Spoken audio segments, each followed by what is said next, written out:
pieces all the information together. Let's try and understand this in detail.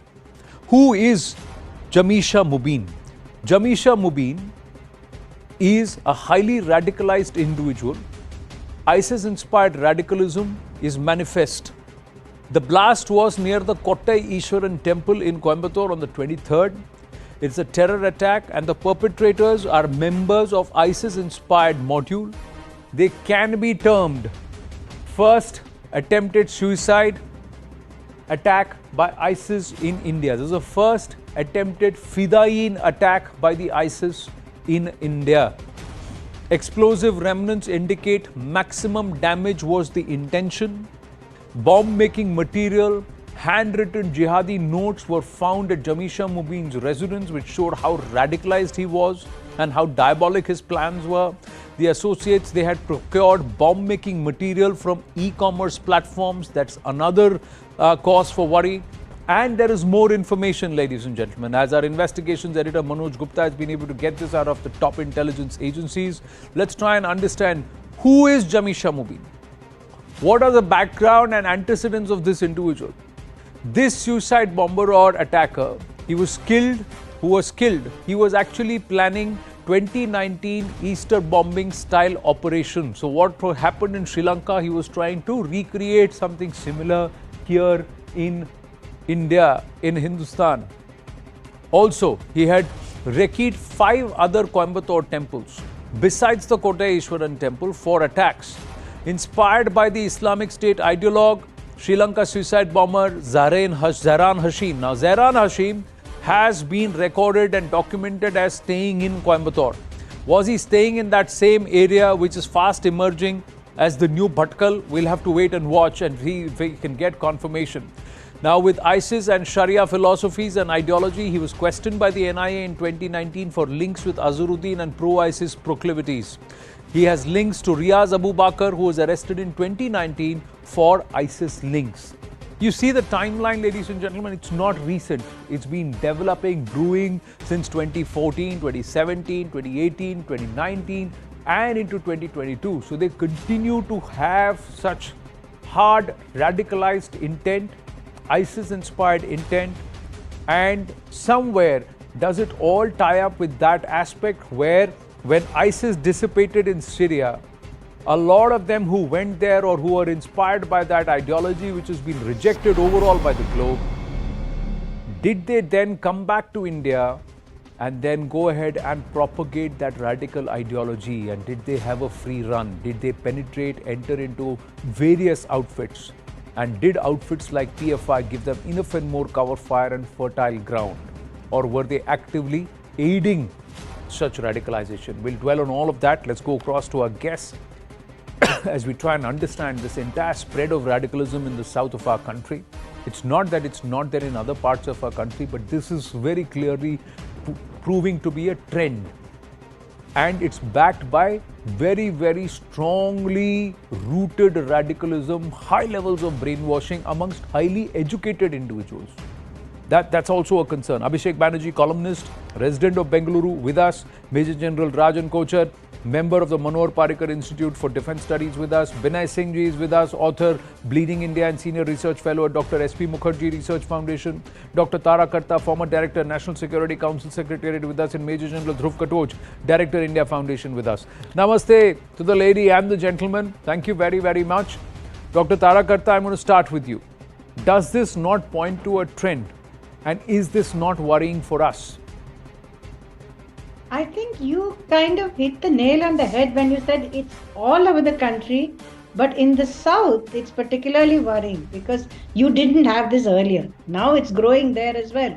You had the whole Mumbai attack. You're right, it's not new, but the IS angle, again, as you said, is a very, very worrying aspect because it is appealing to the educated Indian. Where are these people? The most educated you find among the youth is in the south, especially in Kerala, which is why you found much of the modules replaced. You know, when the communist ideology died, it got replaced with the IS ideology. That's the kind of trend that we've seen in most of these states. When one ideology dies out, another one comes. So in Kerala, Karnataka, And Uttar Karnataka in particular is an educated, relatively affluent area. So this lot of people are then exposed to the huge, massive amounts of social media. What can I say? Disinformation. Nothing else that I can call it other than disinformation, as well as very, very experienced IS indoctrination. So it is a very frightening experience. I'm very dismayed that this happened, but there are reasons also why we need to introspect to see why it happened in the first place and why is it growing in these states in the south. No, but General Rajan Kochar, it also shows a deep-seated or hatred, bigoted point of view, where those who are not Muslims need to die. They need to be taught a lesson. And somewhere, they seem to have bought this narrative that Hindus are the oppressors, Muslims are the victims here in India, and there is a reason to fight back. That's where the justification for violence and killing of innocents comes out, because you're doing it for survival, to protect your own. Very well brought out. You need to understand a plant grows when there is a fertile ground. So the first aspect is why these elements are happening only in a particular region and why not across the country. Because if you read the recent intelligence input from the IB, you will gather that it is only certain selected areas of the country which are getting exploited by these radicals, and especially this Kerala, Tamil Nadu, Karnataka belt. And we need to understand that it primarily relates to lack of governance, a lack of intelligence, and lack of surveillance. Because these three things are extremely important if we have to curb this radicalism, because radicalism does not happen overnight. It spreads its wings because it requires a certain amount of ideology. It requires a certain amount of funding, and when there is unemployment and poverty in areas, you will find these people getting exploited. And therefore, I feel it is time for the technology to be brought in at a very larger scale. Right now, technology is available, but we are not using it. There is a high risk assessment tool and a digital mapping technique which is being used by the British intelligence agencies. Mossad is using it. Why can't we use it in our country to identify those areas? And constant surveillance is kept on these areas, because unless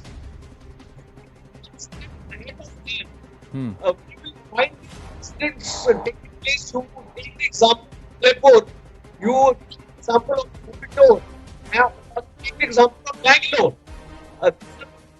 Recent incidents which have taken place, and I recommend that we use technology to actually get over.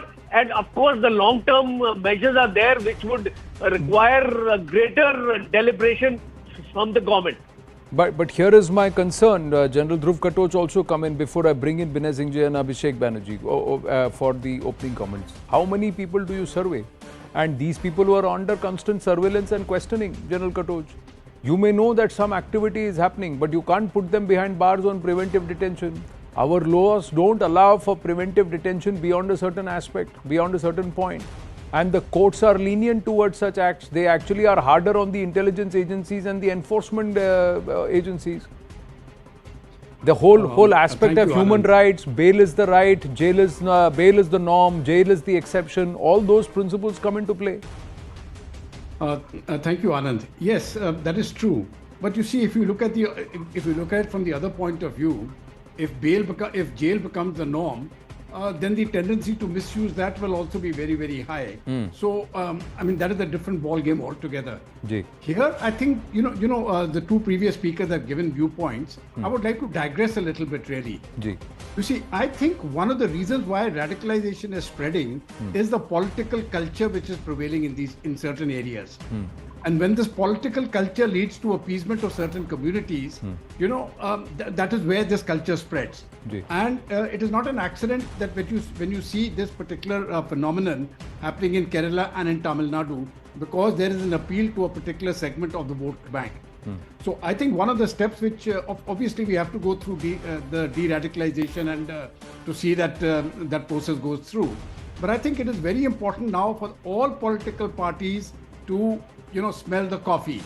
Things are dangerous today, and if people are going to get radicalized and without direction from a terror organization carry out attacks in small groups, I think that is going to be a situation very, very difficult to handle. This is one. Number two, I think what we really need to do is, once we have got a person and we have, without any doubt, we have caught him now. After that, there should be no scope for mercy.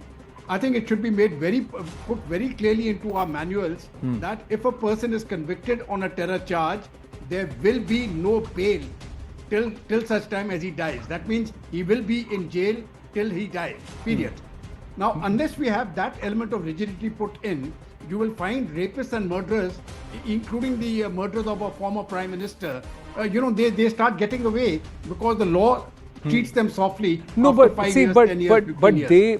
that's what that I'm but that's what I'm saying, sir. These people came with the idea of dying. They are not afraid to die. They believe that their time is up. Their name on the board on the tombstone is already written.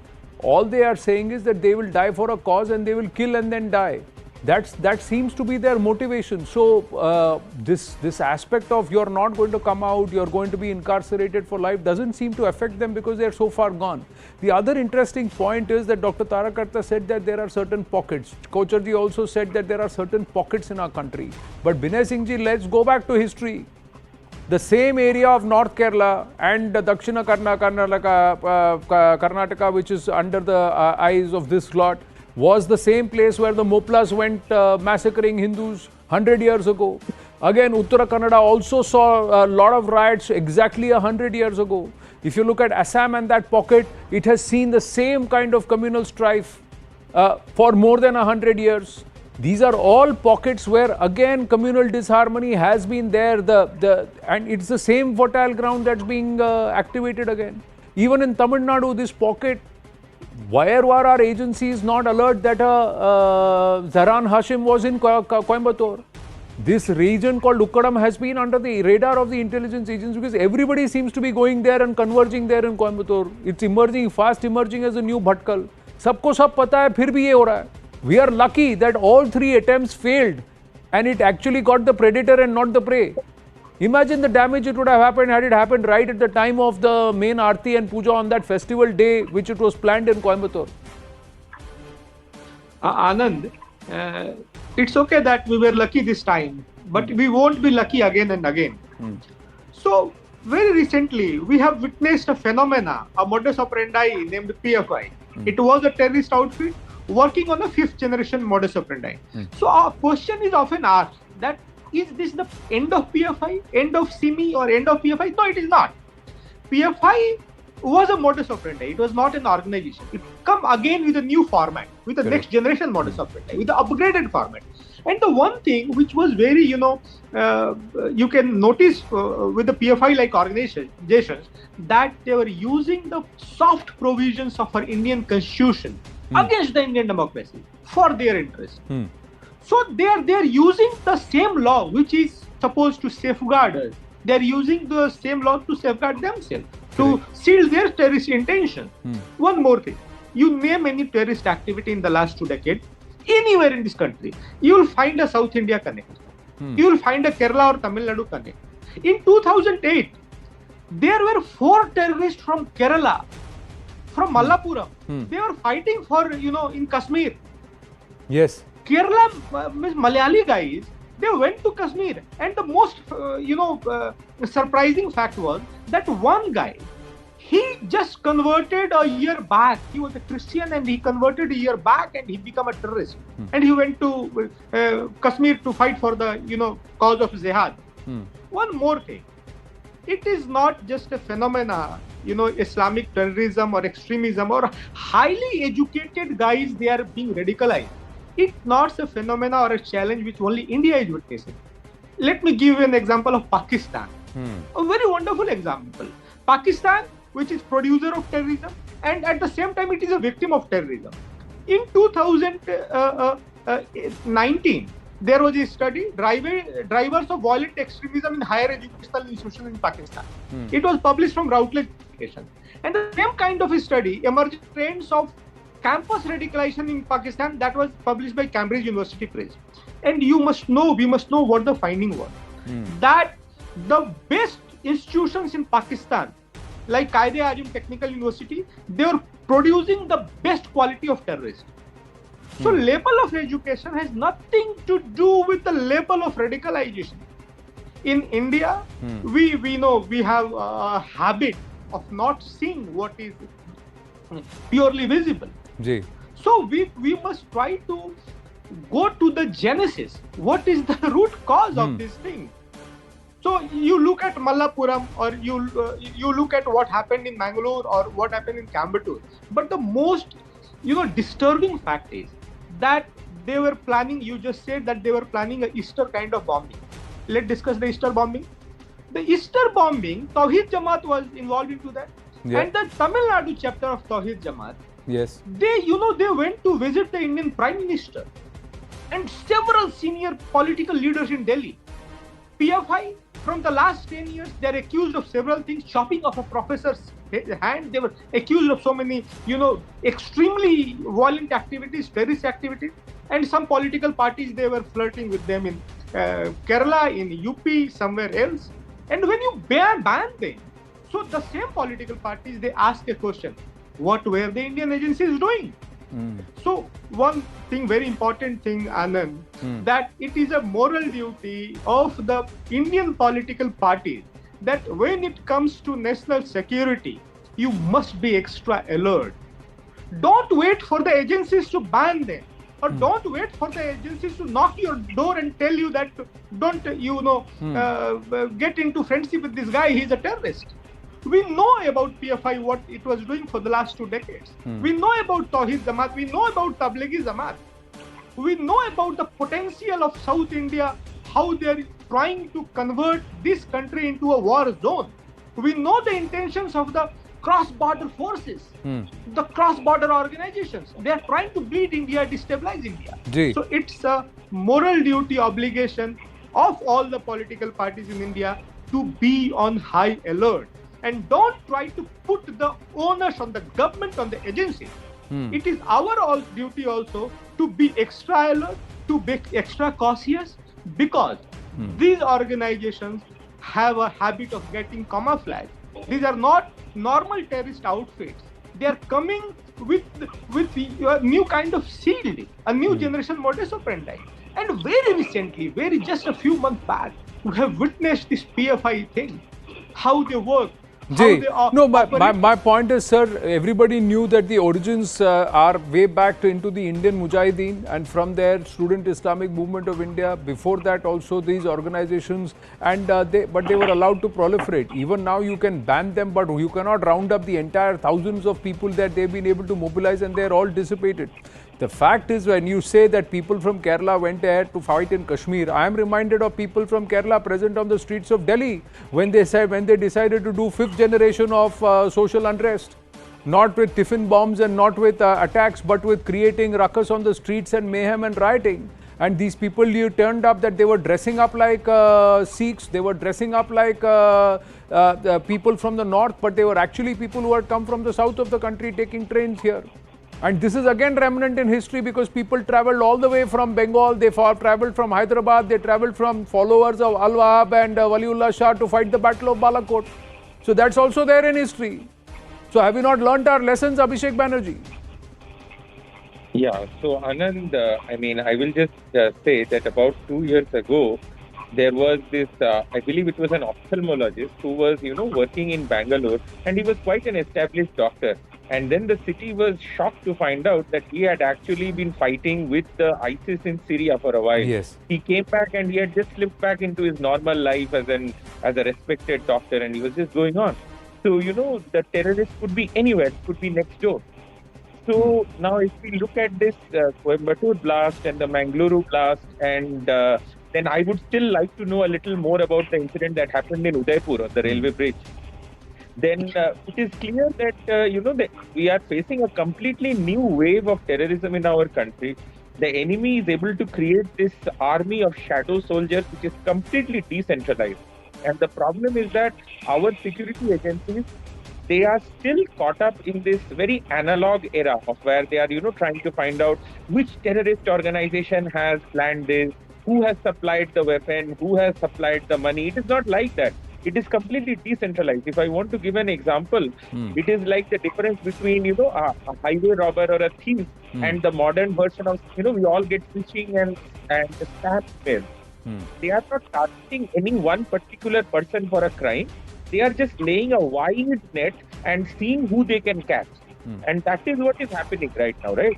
So these people, they are spreading out this information over the internet. 10,000 people, they are just told, you hate Hindus. Then 10,000 other people are being gathered for another cause. And then maybe 5,000 people in common. So it's concentric circles and then overlapping circles. And then there are human rights groups and NGOs and activists. Some of them are active collaborators, some are passive collaborators. It's not even because there is no one single point of failure or one single point from which it is being directed. It is completely dissipated, completely decentralized. So in order to fight them, what we need is, one thing I would suggest is in 2003, the Indian Army had done this very successful operation. I think that many of the generals here know this, is the Operation Sarpavinash, where they had gone and they had eliminated these terror pads located all throughout Kashmir. Now, what you have to do is the digital version of that. You have to do a digital online version of this Sarpavinash, where our intelligence people, they infiltrate these networks, they pose as, they also cast their own search and see who is getting radicalized, and then these people, then crack down on them, they are arrested en masse. And of course, there are ways to get around all the problems.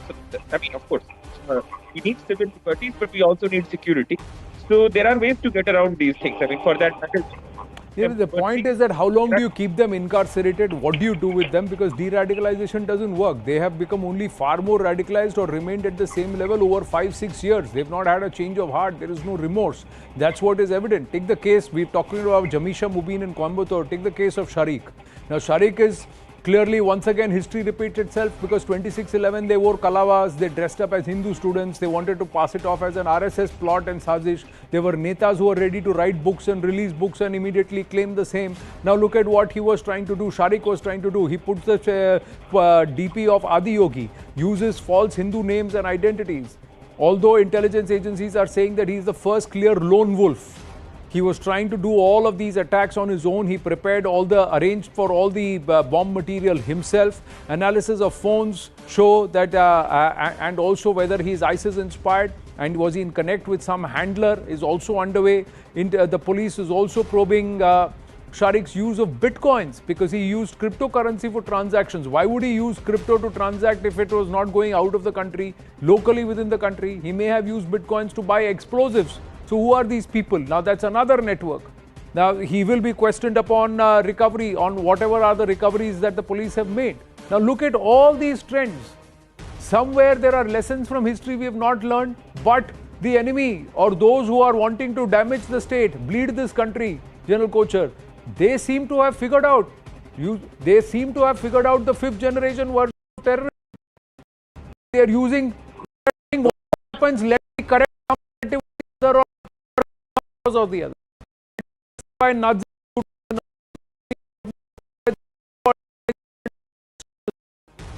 6/11 होगा यहाँ कामयाब हो जाएगा. What they are doing, and it's happening at all levels. Even in the case of love jihad, hiding identities, Facebook profiles, luring girls, hiding identities. It's all being done with a cause.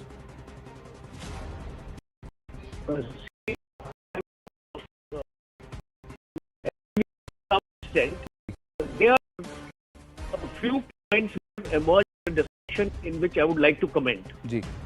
The first point is that do not expect Indian Army to cause of refugees. It is another politics is the whole India. Second aspect is, as you mentioned, is aspect of strategic communication. If you take the example of as today, we are not even 20% of that.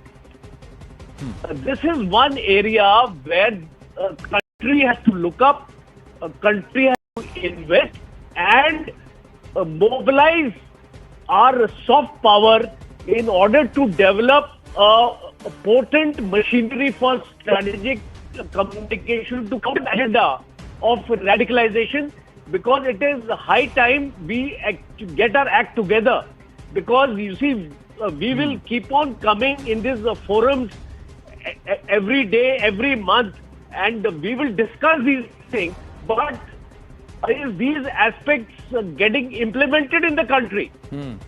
We have a number of things in the country, a number of good points are they getting implemented? So the point is, we can talk about political leaders, we can talk about anything, but the just I like to hear one clarification. The role, do you expect government to do anything for you? There is a role of civil society also coming to play. Each citizen of the country, if the neighbor of this guy, Bohin or Hashim, you their neighbor, correct. Walk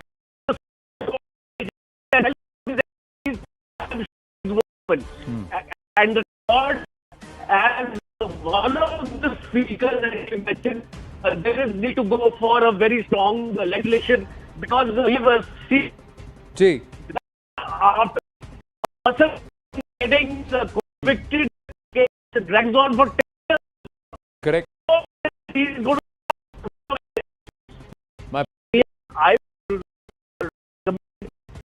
after this wonderful discussion we are having, that the government of the day must take cognizance of and point Abhishek was anyway asking army who was citing an example where he said that if the armed forces gave an eventuality to Operation Sarva Vinash physically, there needs to be an agency or some kind of an exercise which will put in place a Sarva Vinash of these on the digital domain. That you would end these platforms, infiltrate all these places and destroy these networks which are sitting abroad or coordinating using encrypted platforms. This entire exercise of radicalization, instruction, and of course going ahead and trying to do a decentralized network of terrorists or terrorism or ISIS-inspired modules. Dr. Tarakarta, do you believe that this is achievable? Where do you think we are going to struggle the most? And why do you think that there is this sudden rise in the south of India? I just want to disagree very heavily with something what the previous speaker said. Please remember, there was a time when we were saying not a single Indian went to Syria, not a single Indian went to Afghanistan, nobody from the south anywhere went to Kashmir. What changed? That's why I said we need introspect. That too. No country in the world it this last number is what we have to do. Surveillance, a lot of them you cannot. So what is the answer? The answer is to give that kind of confidence in every citizen that he does not go down that path. And I also agree that we have ignored this problem for years. Years it has been going on in Canada.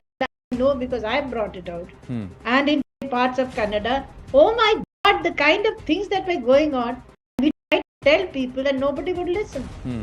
So that's going on. That is true.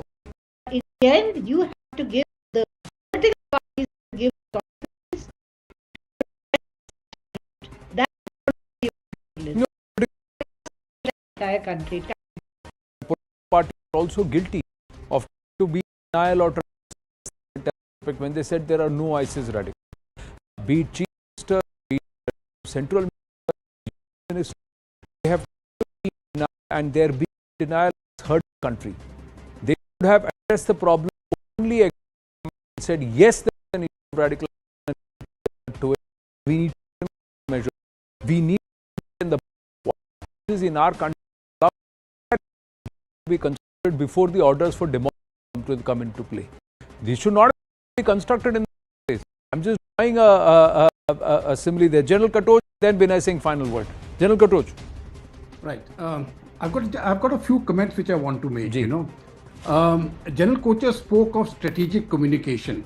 Now, there are two aspects to this. You see, this is based on narrative building. Now, the terrorist groups, especially Muslim fundamentalists, their narrative is built in the madrasas and in the mosques. And they've got a very strong narrative going. We don't have a counter narrative. So we need to do two things here. One is to stop hate preaching, which is taking place in the madrasas and which emanates from the mosque. And second, build our own counter narrative. This is very important. The second point is, as far as it has been noticed that a large number of these terrorists, they have a technical bent of mind. They are either doctors or they are engineers and the like, and they are educated. Here we must understand that the people with the scientific bent of mind do not have a tolerance for ambiguity. So for them, everything is either black or white. That is why this narrative building is important, to tell people amongst the masses, and don't let this thing grow. My last point, Anand, is, when you said that the fellow doesn't want to die, the terrorist, that is a temporary phase. At that point of time, he's quite prepared to die. I reversed it. That you said he's prepared to die. My point is, he may be prepared to die at that point of time, but it is not a continuous process that he wants to die all the time. So it is only when he has taken drugs or is totally motivated for a small period of time, he is prepared to lay down his life.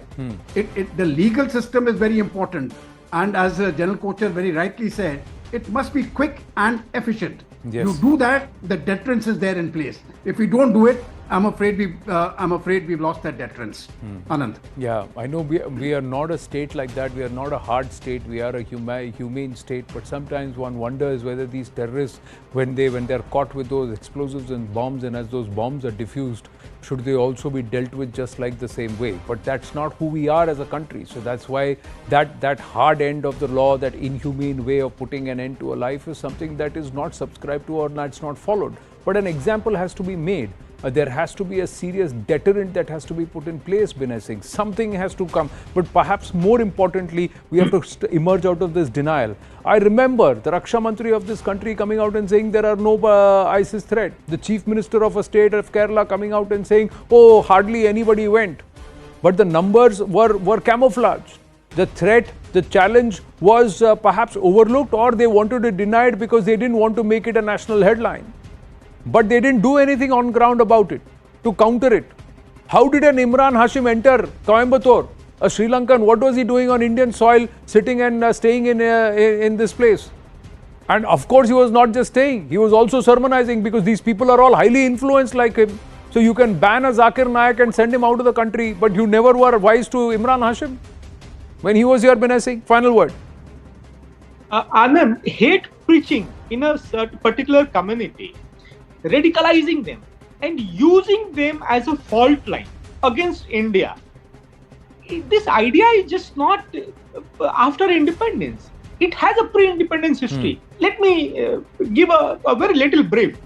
In 1886, All India Mohammedan Educational Conference, Muslim League 1906, Militant Volunteer Corps 1918, Tablighi Jamaat 1926, National Muslim Guards 1931, Jamaat-e-Islami 1948, All India Muslim League 1948, SIMI 1977, Islamic Seva Sangh 1992, People Democratic Party 1993, NDF 1994, Kerala Forum of Dignity 2001, Madina Rizi Parsai 2001, Tamil Nadu Tawheed Jamaat 2004, and PFI 2006. So let us wait for a new version to come. But one thing I agree, that our agency, they need to get off that old school hangover, because these organizations, these threats are next generation. This is a next generation modus operandi. So the old school practice, all the old school hangover, it is not going to work. And we definitely need to sensitize the masses, not just civil society, but whole of the society. We need to sensitize the 140 crores of people in this country. We need to centralize this topic, the topic of national security, internal security. We need to take out this topic from the intellectual elite. Internal security has become a topic of intellectual elite. It must be a topic, a matter of discussion of common masses. This is going to work as an antidote for this, new kind of threat. And the general masses, the Indian agencies, the Indian police, the government, and the normal people also, we need to see that there are footprints of conspiracy theories not on the borders, but outside our houses, in the villages, in the They kasbas, moved hinterland. in the small They moved towns. into the heart of our country. Now, if Yes. these radical outfits are present deep into Madhya Pradesh, that means they are there everywhere across the country. So They are today, everywhere. today it is now highlighted in south of the India. Even today in Assam, in Nagaon, another person has been arrested for his connection with the Ansarullah Bangla. So they are there everywhere. We have to be vigilant as a nation, and we have to, like you said, decentralize this matter of internal security, because internal to all of us, so it matters to all of us. All of us need to collectively keep vigil. It's not just up to the agencies or the government. Points well made by our panelists this evening. I thank you all as I wind up debate number 1 on the right stand tonight. We're going to take a short break, but when we come back, ladies and gentlemen, it's the Iranian movement that has now gone global, with the Iranian football team refusing to sing the national anthem on a world platform at the FIFA World Cup ahead of their match against England. They may have lost the match. They have won millions of hearts globally for support to the anti-hijab movement that's taken great shape and perhaps put Iran on the boil after the death of Salini. Stay with us.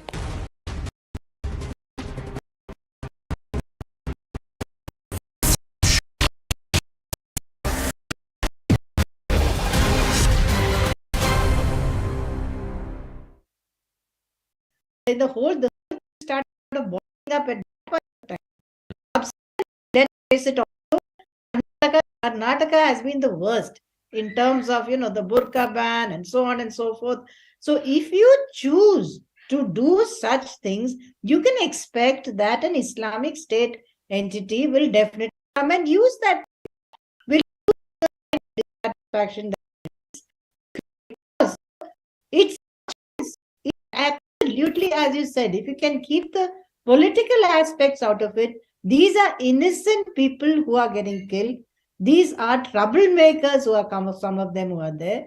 And you want to stop this, you have to take the politics out of it. It can be stopped. Let me ask Mr. Balwinder Singh. So 2 points that I'm curious about, and these were warning signs, and how come no one picked on these warning signs. One, there was almost, like I said, a test run of a bomb blast that happened on the banks of the Tunga River in Shimoga. It was an experimental blast. In fact, 2 of his associates were arrested. I don't know why he was not, when already he should have been under the radar of the agencies for 2 other cases under UAPA that he was wanted for.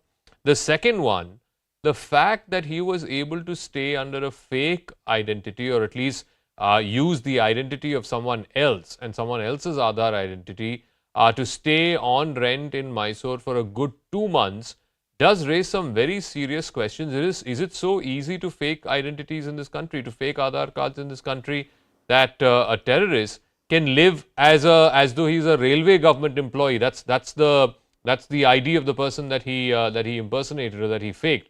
A government railway employee for 2 months in Mysore, and from there he goes to Mangalore and this blast happens.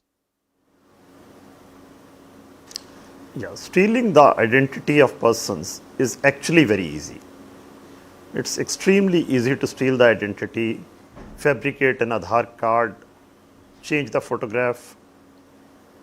Nobody verifies when they take a tenant that whether this Aadhaar card is genuine or not, and they have no means of verifying it.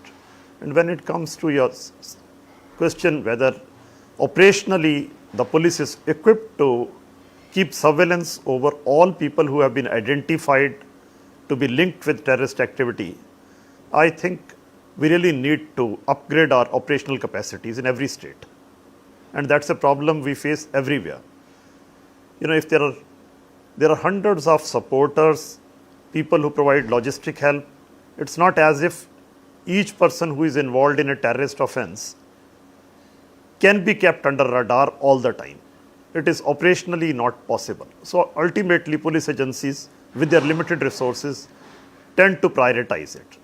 And in that process, many people escape the net.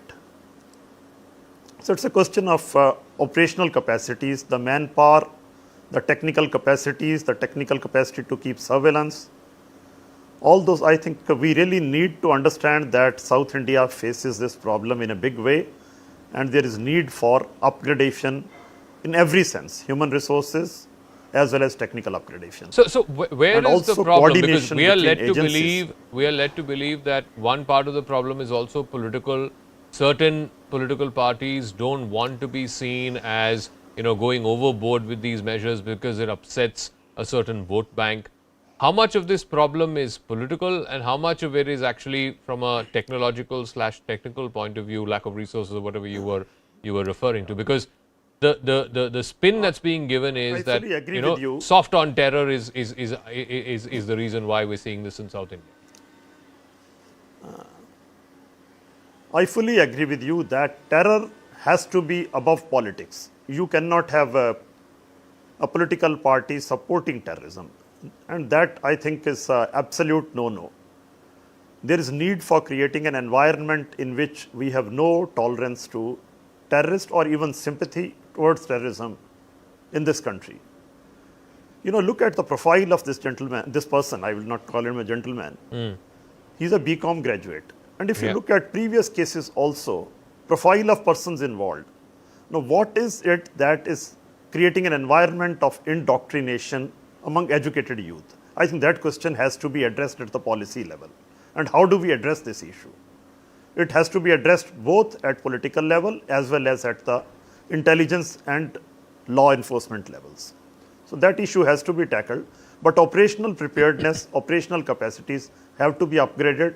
Coordination between agencies, we have to work more on it, both between center and states as well as between neighboring states. S. Prakash, let me start with you. This man, Mohammed Sharik, who was accused in 2 separate UAPA cases before what happened in Mangaluru, surely should have been on the radar of terror agencies, anti-terror agencies, the NIA and others, Intelligence Bureau. How is it that he was able to travel to Coimbatore, to Ooty, Nagarkoil, then Mysuru, where he was living for the last 2 months under a fake identity? Isn't that a slip-up? No. Last month, there was a bomb blast in Shumaga, where 2 of his associates were arrested by the police. A timely arrest was made there. And this Sharik escaped from the police net. And he was off the radar. Probably he might have been off the radar once his friends were arrested by the police.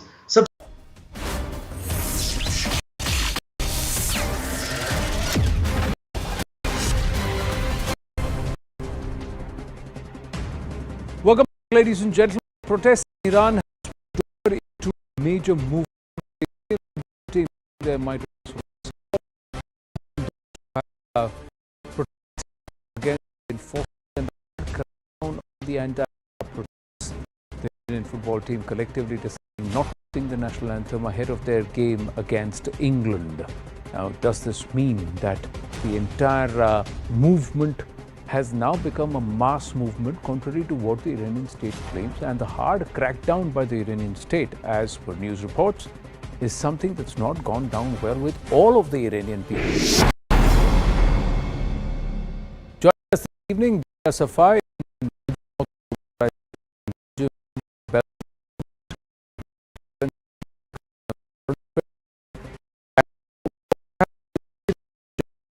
House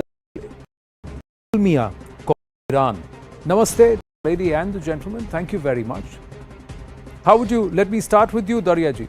How would you see the protest or the symbolic gesture by the Iranian football team? Actually, Actually, they didn't sing the national song, but it was not enough. It was not what the Iranian people asked them, and it was absolutely not a sign of protest for the Iranian people who are dying on the streets of Iran every day. The children, the young women and men that they have lost. The only answer that the team, which is called national team, should have done to that was just not going to play or making a very, very clear message why they didn't want to play. Because the Iranian are grieving, they are mourning. And there's not enough just to show that we don't want to sing your song, playing for Ayatollahs and showing to the world that nothing is going on in Iran as just a very, very bad decision for the team of football of Iran.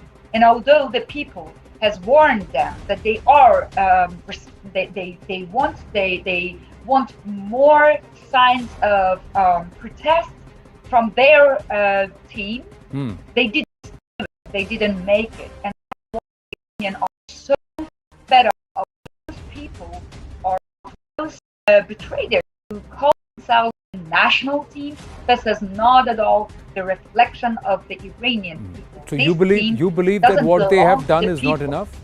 Much more was expected of them, and this is not enough. But there are others who believe that doing this much is very bold, given the hard regime, and of course that these football players have their loved ones back home. They don't know what will happen on them. The other aspect is they say that they are representing the country. So if they have the chance to shine for the country, will they be able to take a greater message and convey a greater message if they were to do well for the country? Say, it's not that we have a problem with our country, we have a problem with those who are in charge of our country at the moment. So there is that point of view also. Let me ask Jafri ji, what do you think? For having us, and our sisters sitting in Belgium, I send you salams as well. First of all, let me just point out few points. First of all, the sister sitting in Belgium does not represent the people of Iran. 900 cities in Iran rallied in favor of the government. Okay, and the minimum number of each rally were more than 100,000. There were few rallies with more than millions of people. We need to present facts. If somebody is sitting in London and Belgium, funded by the American and Saudi riyals, they are not the representative of the people of Iran. Let me present one by one the facts of what exactly it is. Look, Iran is a powerful country. Iran has the largest natural resources if you combine gas and oil together, right? Iran is not controlled by America. America cannot control the resources of Iran. Iran country is like India is the largest weapon. One of the weapons in 43 years they become so powerful. America alleging Iran that Russia is buying drones from Iran. So Iran is a powerful country which has lot of resources which America does not like. This is a war. When we are discussing, it's not a discussion. It's a war. It's a media war. Let me just say, there are 200 channels, approximately 200 channels which are funded by America. Iran International is funded by Saudi Arabia. Voice of America, which is in Farsi, is funded by the government of See, USA. Propaganda war, information war is not something which we here in India are not aware of, or many other nations are not aware of. But I want to understand what defines you. Does trying to force hijab rules on women define Iran?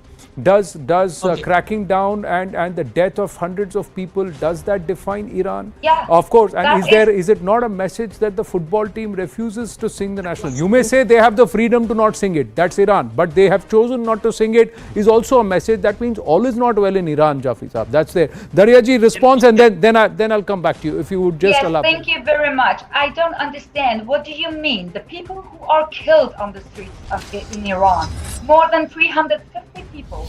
More than 50 children are killed. Every day, the women protest against the compulsory hijab.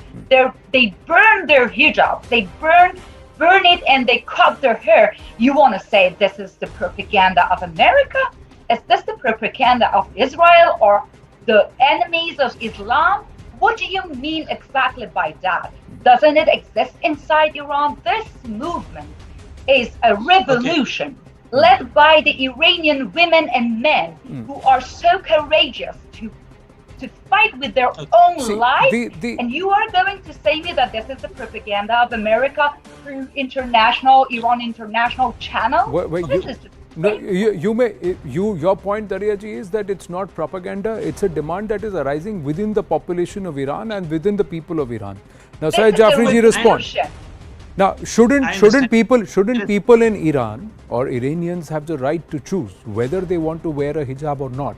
Should they be punished for not wearing a hijab, or should there be moral policing to the extent that somebody dies because they belong to an ethnic minority and that's why they deserve to be kicked and punched by the cops? That's what happened with Mahsa Amini. Okay. First of all, dear brother, my sister doesn't shout. If she has the point which is valid, she can say it in a nice way, and we're here to answer it. First of all, the information which is going into the media, it has been proven there was more than 35,000 fake news spread in 1 week. This is documented fake news. Which one? Which one? Just name one of them. Okay, Justin Trudeau, the Canadian Prime Minister. Okay, the Canadian Prime Minister. I'll tell you one right now. Canadian Prime Minister tweeted there are 15,000 people who will be hanged, and then he deleted hundreds of thousands of people watched that tweet, and after that he deleted. Iranian people. This is the mistake, and it's even not a mistake because 15,000 political prisoners are risking to be executed, and 20 of them are already condemned to execution. This is not fake news. This is not the fake news which comes from Iran. So don't mess the things up, please. And I am not your sister. I am just a very woman who is a sister to all those brave women who are fighting for their rights.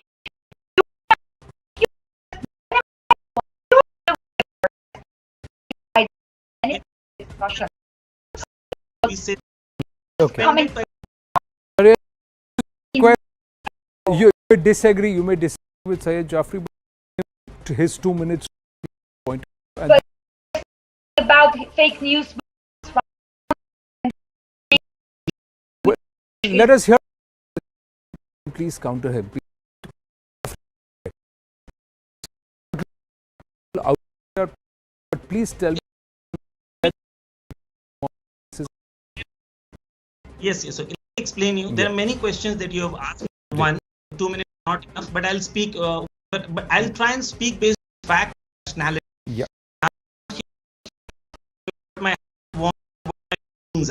Look, there is a reality that the reality is that there are few people in the world who are not happy with what Iran is and the regime, and the concept is not about Mahsa Amini. They have clearly told it. What it is about. It is about the regime change. John Bolton has clearly on national TV said that we have. Let me complete. Okay. Complete. Please. What I'm saying is, this is what is projected. There are people on the street, and the people who are have proven not one but many times Iran International and BBC actually sent. I said not just to say argument is media propaganda or there is an information war against Iran. I'm not. What did I say? I asked you, was Mahsa Amini's death, was it or was it not because of police excesses? Did women were they non-Muslims? Were they ethnic minorities in Iran? Did they have Zoroastrian leanings? Was it a reason why are Islamic principles being forced on ethnic minorities in Iran? Is there no freedom to choose for the people of Iran? Are they no Iranian citizens? These are the questions we need to answer. Okay. Right. Now, in Iran, okay, let's talk about the minorities and the rights of minorities in Iran. You know that we live in India at the moment. 15% of the Indian population does not have a parliament representation in India. But in Iran, every ethnic minority they have a member of the parliament, and the voting No, but happens. being with not see every member of parliament represents all the people of constituency in our country. So let us not try and compare every Sorry, all the that's what I'm trying to say. The kind of parallels that you draw are wrong. You have not been able to answer whether Mahsa Amini died because of moral police excesses, whether Mahsa Amini was a Kurdish with Zoroastrian leanings. Do ethnic minorities have the freedom to choose, or are they enforced upon rules? So these are questions you've not answered so far, and you've tried to talk about information war and propaganda. I've run out of time. We'll take this forward. Dariaji and Syed Jafri, thank you very much. Winding up the right stand, Zakar Reddy with brass tacks.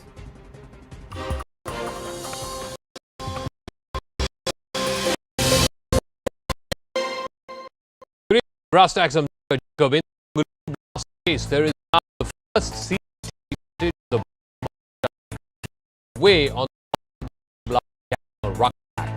Also, according to the police, evidence that he changed his WhatsApp display picture to a Hindu god, and he was also part of some Hindu WhatsApp groups in a bid to mislead the investigators. But there has also been politics between the BJP and the Congress. What led to this attack? It started with an attack. Intelligence.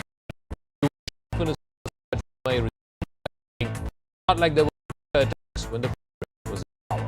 But first, the story of the day so far. On November, orchestrated by a self-radicalized by ISIS and a man with an agenda. He made a concerted effort to hide his true identity. He created a WhatsApp group with a Yogi, the name of Praj, and whose Aadhaar card he forged, all to mislead the investigating agencies. CNN News 18 is joining the dots to bring you a clear picture. NIA too had raided multiple houses years ago as well. It was Matin's house in 2020 that NIA raided, and he also has the bounty of rupees 3 lakh on him. Now he is under the scanner of the police. A blast in Mangaluru has blown the lid of a larger conspiracy. May have the start of a lone wolf attack.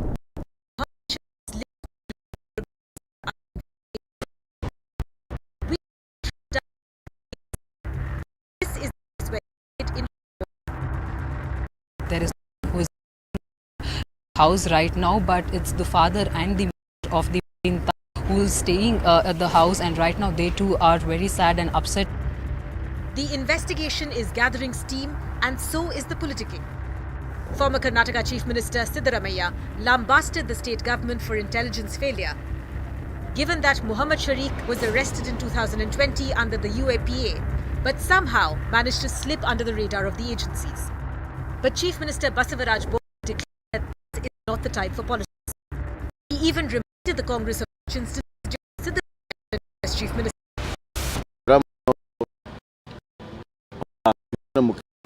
ಜವಾಬ್ದಾರಿ ಅವ್ರ ಎಲ್ಲದಕ್ಕೂ ಕಾನೂನು ಸುವ್ಯವಸ್ಥೆ ವಿಫಲ ಅನ್ನುವಂಥದ್ದು ನಿಜವಾಗಲೂ ಕೂಡ ಅದು ರಾಜಕೀಯವಾದಂಥ ಒಂದು ಹೇಳಿಕೆ. State agencies in tandem with the NIA are pursuing all leads, but with elections just around the corner in Karnataka, many are asking if politics is proceeding rogue in the Terror Act. We'll be joined by Ashok Gaur, BJP leader and KPCC spokesperson planning strategy is joining us. And joining us. What the Chief Minister said, you should have a uniform response, irrespective of political differences, to terror. Terror is terror. Whether you're BJP leaning or Congress leaning, you have to take on terror as a menace to society and not draw political color to it. So when Siddaramaiah says intelligence failure, it's not like there have not been intelligence failures or terror attacks when the Congress was in power. Since the moment Mr. Bommai has come to power as the chief minister, there have been several incidents wherein the Hindu activists have been killed even. It could be a case at Shumaga, or it could be a case at Mangalore recently where the murders have taken place. In one or the other way, there are incidents of law and order failure. That being the case, in the light of all these factors, Mr. Siddaramaiah has made a very clear statement that there is an intelligence failure in the state and the home department is not functioning well. And the management home is too take place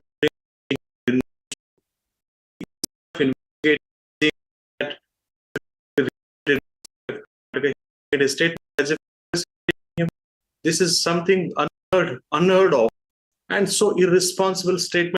Home Minister of the State, Minister of the State, in my opinion, has totally failed in administration of the department, which deals with the law and order in the state.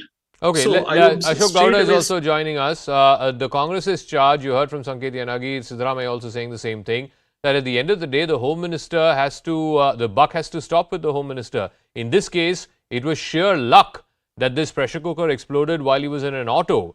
If Sharik had managed to get to a market or a railway station or a bus stand, many more people would have died. And the fact is that the Congress is also saying that it's not just, Islamist terror. Even your people are getting killed. Praveen Nataru got killed. There were people who in Shivamogga who got killed. Ultimately, law and order is a state subject. It has to start with the minister. What happens because PFI and radical elements increasing the appeasement politics done by Congress, and this is where the terror, instead of just limited to now as individuals, so what happened in the Mangalore case, or the kind of the system what is being inculcated over the period of years by Congress is the real purpose of increasing terror.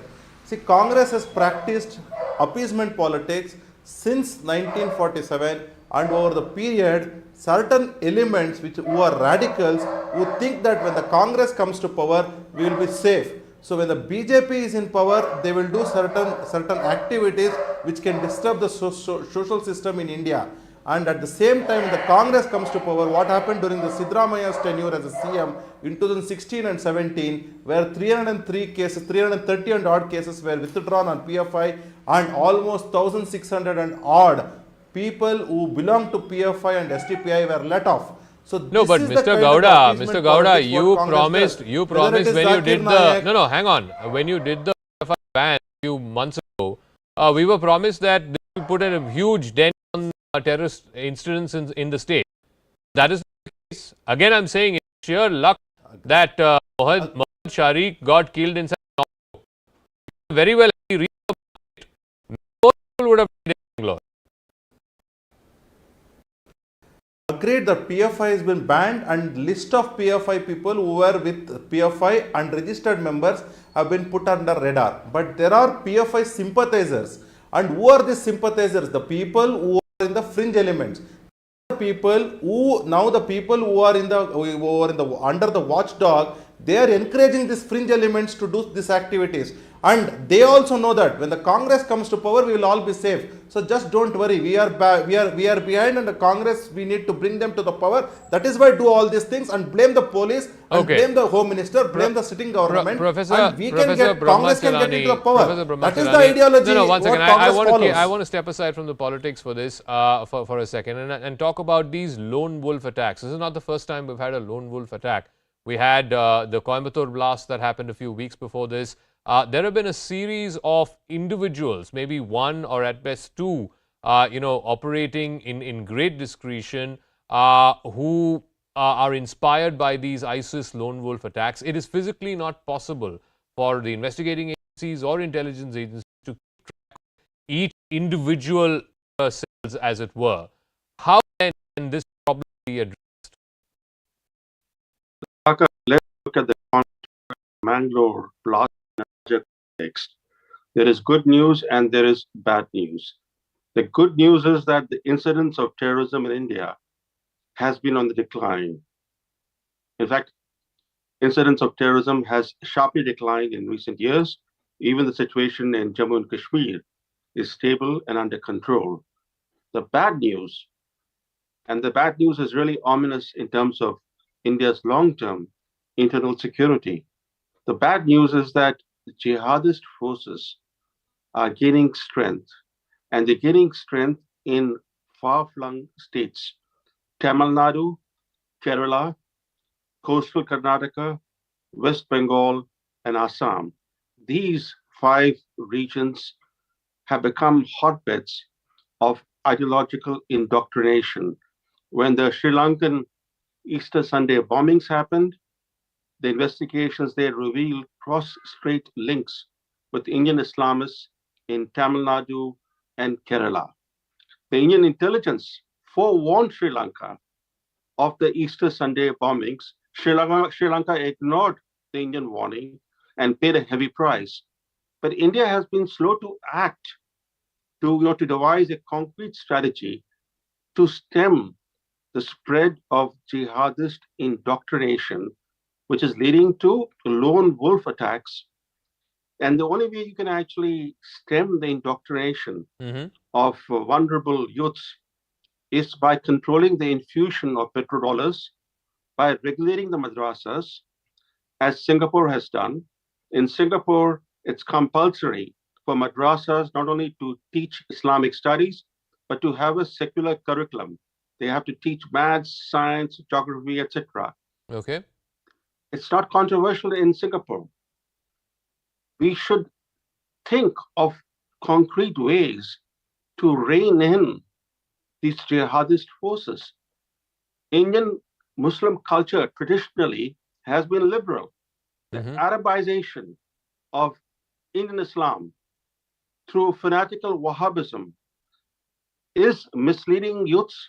It's creating this violent jihadism, and the government of India is too slow to act, too slow to devise a strategy.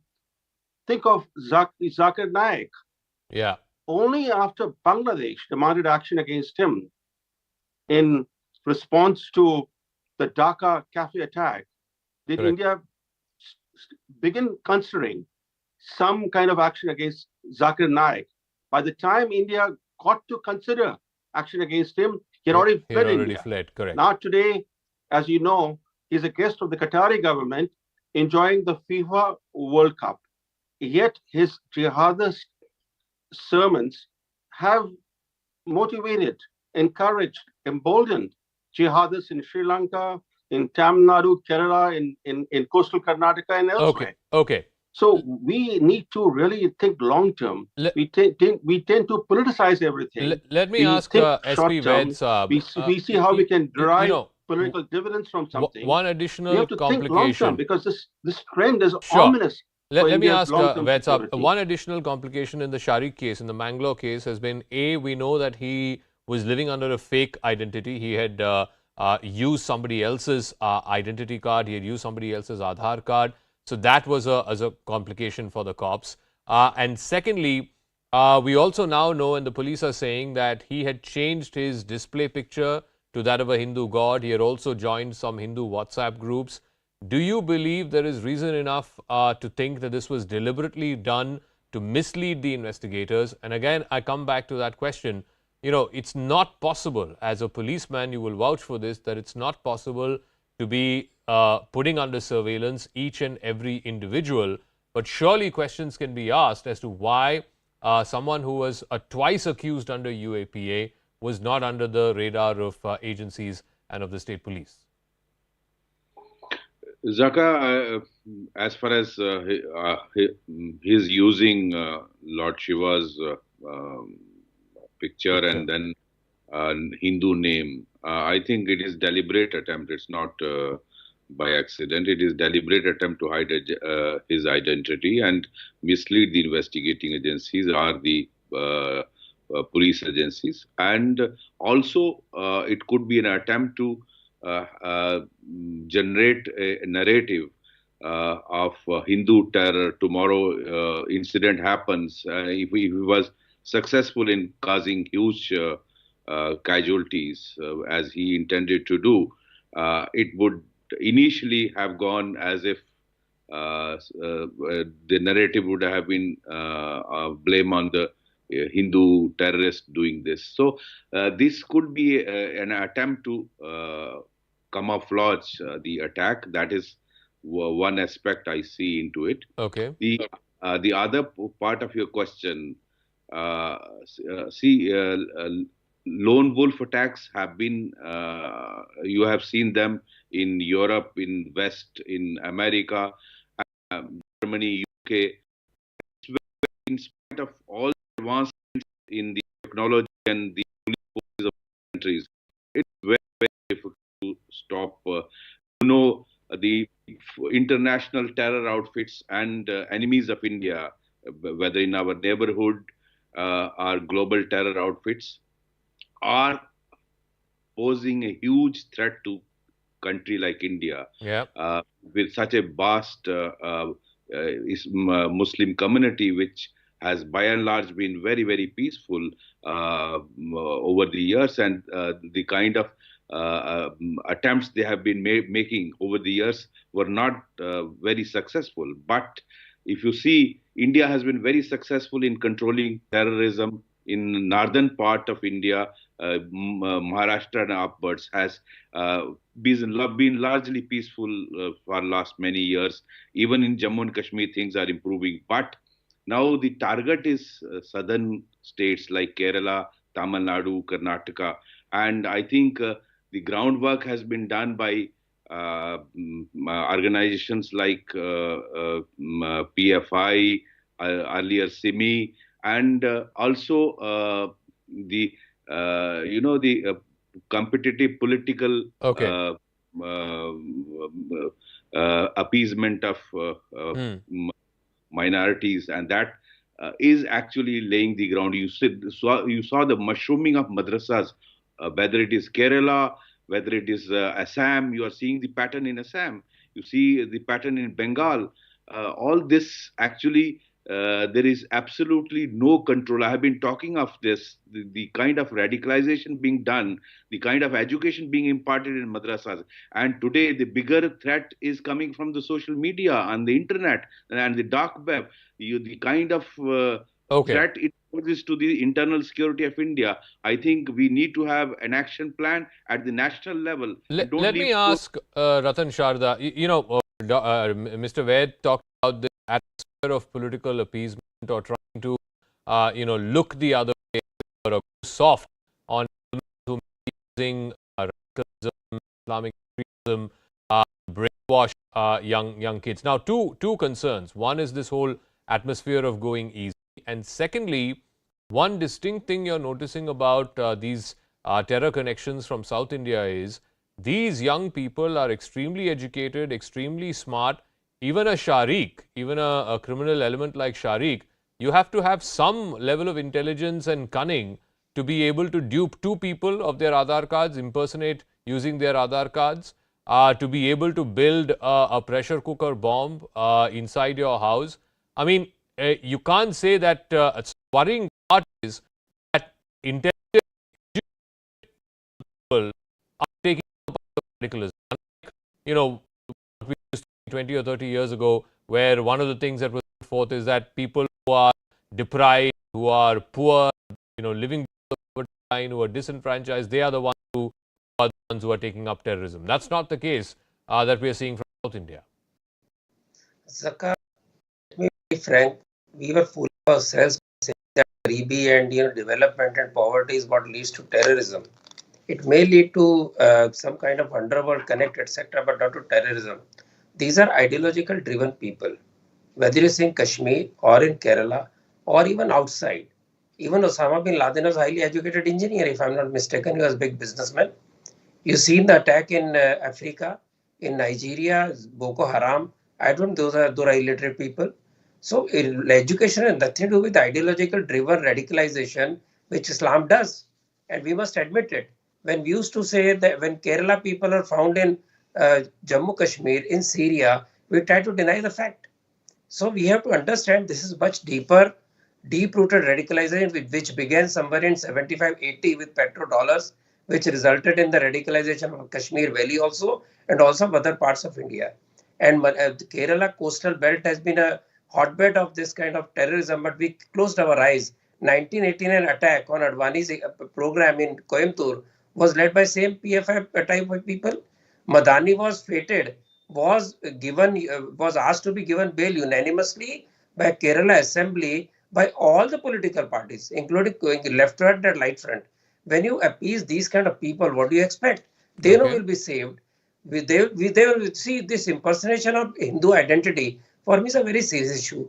Let us not call it lone wolf attack. We are trying to minimize the damage again. There cannot be lone wolf attack unless there is a network or radicalization or some technical help. This takes me back to 2611 RSS ki sazish. It takes me to Saffron terror. It takes me to various impersonations tried earlier and all of them failed. And you also look at the terror incidents which have decreased post 2014 because of good intelligence. We may be lucky many times, but there is also strong intelligence network which has been able to find sleeper cells. Okay. But at the same time, I would request the political parties like BJP and Congress not to get into whataboutery on such a serious issue. This is politics. Okay, this is definitely about politics, and we must come together and must realize that unless we are able to identify the fundamentals are radical, we need to it out. This madrasas as some we cannot even touch. They need to be reformed or need to be shut. Sanket Yanagi, you go back and look at examples from other countries around the world. When the French attacks happened, when the attacks happened on Paris, there was a very, very clear line that was drawn. And whether it was parties to the left or parties to the right, there's no question of any appeasement. When there was, when Samuel Paty, the school teacher, was attacked, everyone across the line, cutting across the political line, they came and said, as united France, as a united polity, as a united country, we need to tackle this problem. Unfortunately, in our country, and particularly we're seeing this in South India, some political parties are either too afraid because they think it will upset their vote bank, or they are happy to appease, as the BJP is alleging, because you will reap the rewards in elections that are 6 months from now. So since from the day one, the stand of the Congress has been very clear and loud, saying that terrorism is an act against humanity and nobody can accept it. When this being the case, anyone who is a perpetrator, who is supporting such elements, should be booked under the stringent provisions of law, irrespective of political affiliation, irrespective of religion, irrespective of the boundaries of the state or the country. And it is an offense against humanity, and it is not pardonable at all. That is very clear.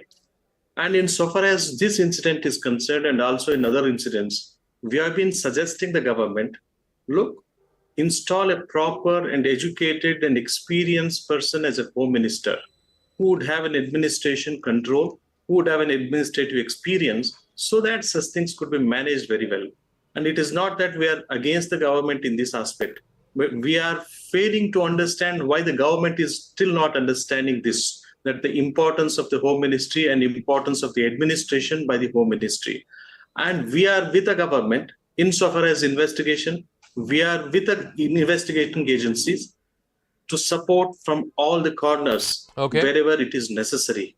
And we always need to strengthen the investigation agency, and we would do that irrespective of our political differences with the ruling party or otherwise. Okay. And insofar Ratan as Sharda this wants offense to is come in, concerned, and then Ashok Gowda after that. Ratan Sharda and then Ashok Gowda. Yeah, Ratan Sharda, quickly. See, I didn't want to get into whataboutery, but it's very thick of Congress spokesperson talking about, criticizing every kind of terrorism. He talked of Home Minister's poor education.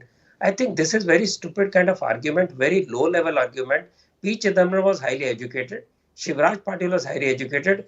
We as Sushil Kumar Shinde, we had the highest number of terror attacks. And what did they do? They created saffron terror. They created bogey of saffron terror.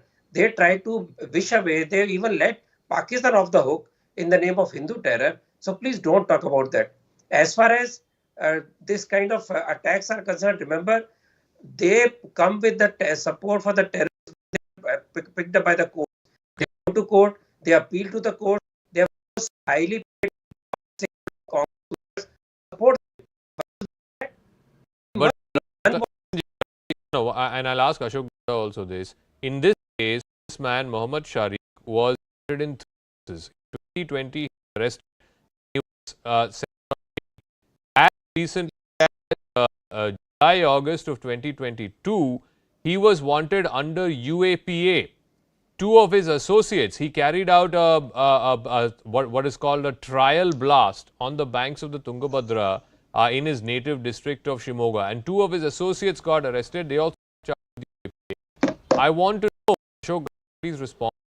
How is this UAPA monitored by agencies? Surely a See, as we have already understood that he was hiding his identity, he knew how to escape. And who is this?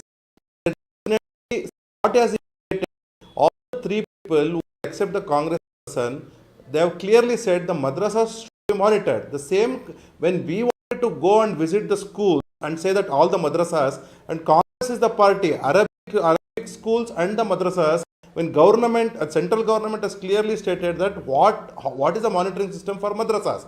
In Karnataka, we don't have madrasa. So one Jamaat is giving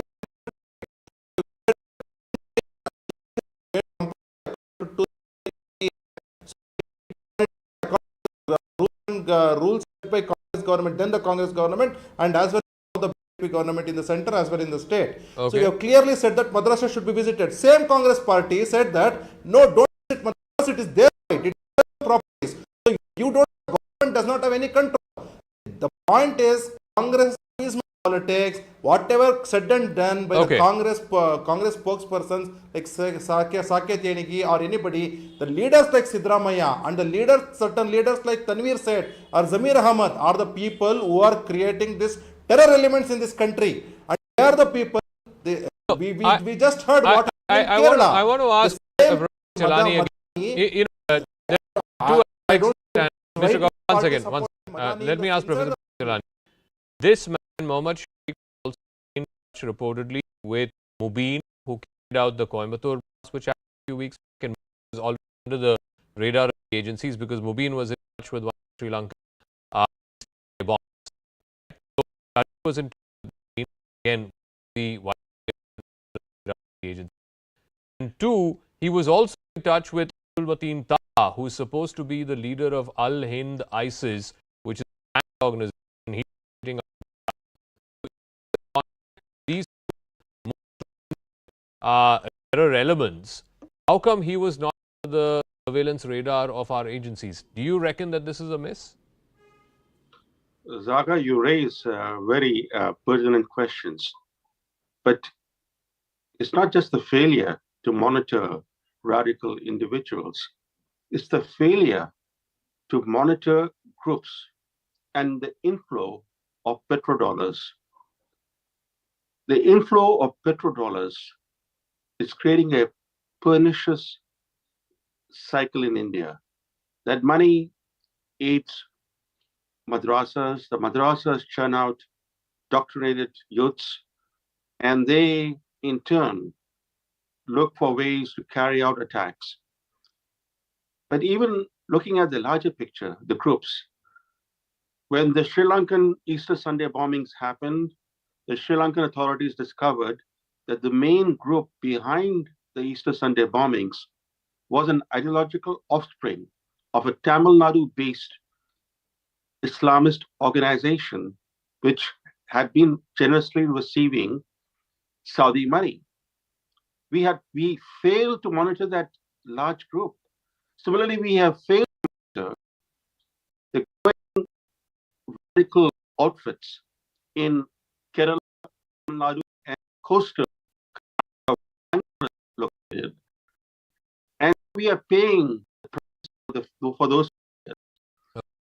Monitoring individuals is far more difficult. You can monitor the group in youth.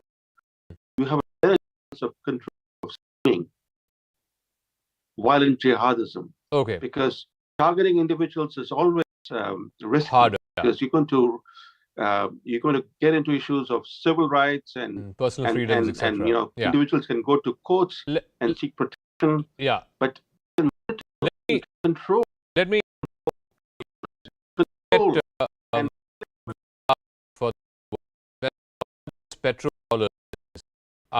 You do know that a lot of Indians work in many of these Gulf countries legitimately and legitimately send money back home, remittances back home. How does one regulate and how does one sift out what is the legitimate hardworking money that's been sent back and what is being sent back to fund madrasas and characters who are teaching kids of things? How does one separate that? You saw PFI and the pattern of being a PFI was investigated by the investigating agencies. And fact remains that during the investigation, it came out that they had PFI had got about 30,000 people from Kerala and other states employed in Nepal and in Saudi Arabia and those countries and all. They were remitting their money. Let's say $100 if an individual sends home, that that $100 is given to that after PFI there. That money goes in his account, in his family. He is told that he can keep 80 rupees, $80, and then $20 what is left goes as zakat. Yeah. Fund the terror activities, finance radicalization part. So, how do any agency intercept this legitimate kind of money? Yeah. It is so complicated, so difficult, and all right, Mehtab, I'm really short of time, but thank you very much. I want to leave this thought with our viewers. I think this is a very important issue that's been flagged in the context of this Mangalore blast. And like I keep saying, sheer luck, sheer providence that this attack did not blow up into something far bigger. It could have, but luckily it exploded inside the auto. Hopefully this will serve lessons for anything, God forbid, the next Mangalore or the next Sharik from coming up. I'm going to take a quick break. We're moving on here on the program right on the other side of this break. The latest twist to the Massage Gate episode, which has rocked the Aam Aadmi Party. The BJP is now claiming the man who was giving AAP Minister Satinder Jain, who's in Tihar jail, the massage on his leg, was actually a rape accused. Details on the other side.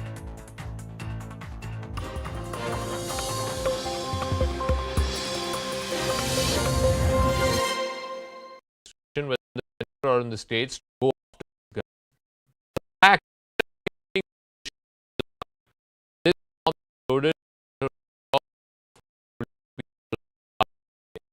this could have very well gone off in a crowded marketplace. Evidence that it ended up far less impactful or far less devastating than what it could have been. Is it time now for us to, remove the political rhetoric from this? Yes, you've banned PFI, but that is only the first step. That is not an issue to. I absolutely agree with you, Zaka. The fact is, we've seen a considerable, all of us, I think, are agreed that there has been considerable Islamic State activity in the south, in Kerala, the Kerala module leading on to Karnataka and elsewhere. And this has been there for some time, not just about PFI, it's about groups which are acting. And this has come from areas in Kerala which has been for years been extremist. But in Karnataka, Zaka, the point is that this particular area has been viciously communalized even during the Congress era. I mean, let's not forget that. The 1998, 99, there were riots.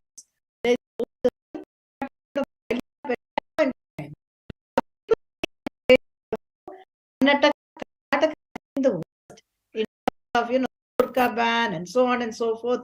So if you choose to do such things, you can expect an Islamic State entity will use the kind of satisfaction that there is. It's your choice. It's absolutely, you can keep the political political aspects out of it. These are innocent people who are troublemakers who come of them. Stop the politics. It can be. Mr. Balwinder Singh, so I'm curious about these were warning signs. How come no one picked on these warning signs? One, there was, he said, a test run of a bomb blast that happened on the banks of the Tunga River in Shimoga. It was an experimental blast. In fact, two of his associates were arrested. One he was not, when he was under the radar agencies for two other cases under PA that he was wanted for. The second one, the fact that he was able to stay under a fake identity, or at least use the identity of someone else.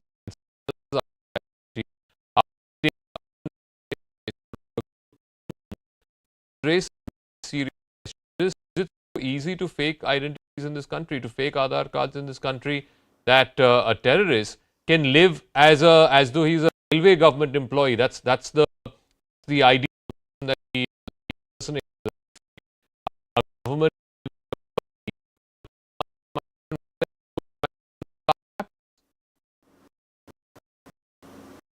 Yes, the identity of persons is actually easy. It's extremely easy to steal the identity, fabricate an Aadhaar card, cheat the photograph. Nobody verifies when they take a test that whether this Aadhaar card is genuine or not, and they have means of verifying. And it comes to us question whether operationally the police is equipped to over people who have been activated to make terrorist activity. Need operational capacity, and that's a problem we face everywhere. There are hundreds of supporters, people who provide logistic help. It's not as if who is involved in a terrorist offense all the time. It's operationally not possible. So ultimately, police with limited resources to monetize it. In that process, many people escape it. It's a question of operational capacities and the capacities, technical capacity to keep surveillance. Although I think we really need to understand that South India faces this problem in a big way, and there is need for upgradation in every resources as well as technical upgradation. So where is the problem? Because we are led to believe that one part of the problem is also political. Certain political parties don't want to be seen as, going overboard with these measures because it upsets a certain vote bank. How much of this problem is political? How much of it is actually from a technological point of view, lack of resources, or whatever you were referring to? Because the spin that's been given, soft terror is the reason we're seeing this in South India. Fully agree with you. Terror has to be. You cannot have a party supporting them. I think is absolutely the need for no tolerance for terrorism in the country. Look at the profile of this gentleman, this person. I will not call him a gentleman. He's a BCom graduate. And if you look at previous cases also, profile of persons involved, what is that is creating an environment of indoctrination?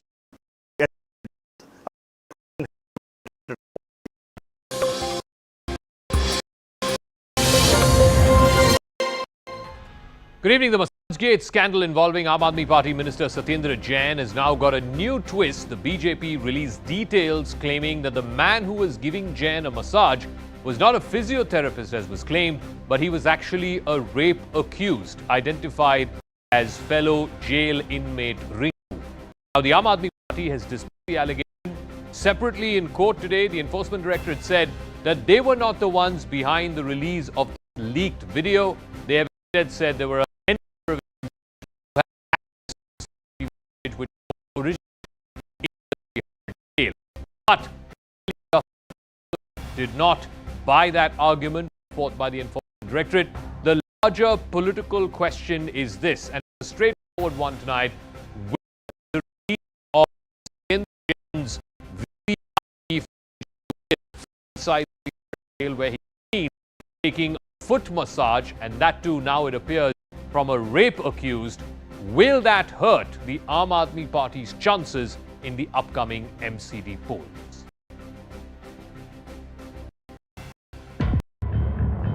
The video is still undefined.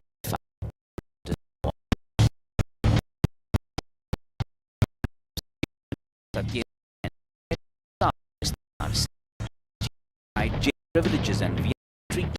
Delhi Mantri Kejriwal called it prescribed physiotherapy and unlimited medication.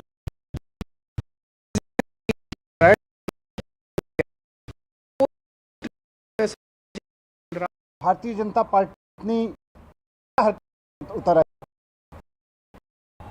इस इंसान की बीमारी उस बीमारी में दिए जा रहे उस इलाज सीसीटीवी फुटेज गलत तरीके से बाहर निकाल के उसको मनोहर कहानियां सुना के किसी बीमारी का मजाक बना रहे हैं. And now a new twist, putting AAP more firmly in the dock. It turns out the masseuse was no physiotherapist, but rape accused Rinku charged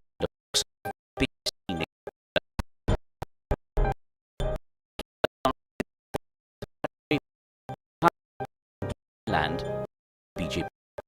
Its part keep up it for thieves.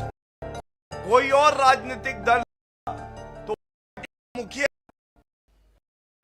कान पकड़ जनता से माफी मांगता कहता मेरा भ्रष्ट मंत्री जो कर रहा है मैं तुरंत उसे बर्खास्त करता हूं. उनका नारा है बदनाम किया है बदनाम करेंगे. इसमें वोट दो. अरविंद केजरीवाल का क्या नारा है? काम किया है काम करेंगे.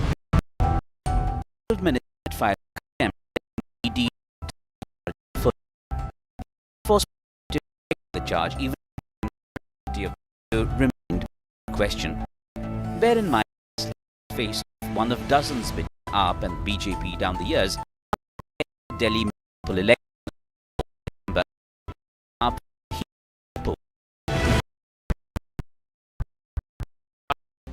Goenka is BJP spokesperson. Prem Kishan, former IPS officer, will be joining us. Ashwini, advocate of the Supreme Court, and Professor Akashdeep Muni, political. Start with Kejriwal came out today. This was physiotherapy recommended by doctors. That has fallen flat because today it appears the man who's giving the massage is no physiotherapist. He's a rape accused. Jaka, Ram Ram to you and all your viewers who are watching this show. Aam Aadmi Party, Kejriwal. I don't know why Kejriwal is building.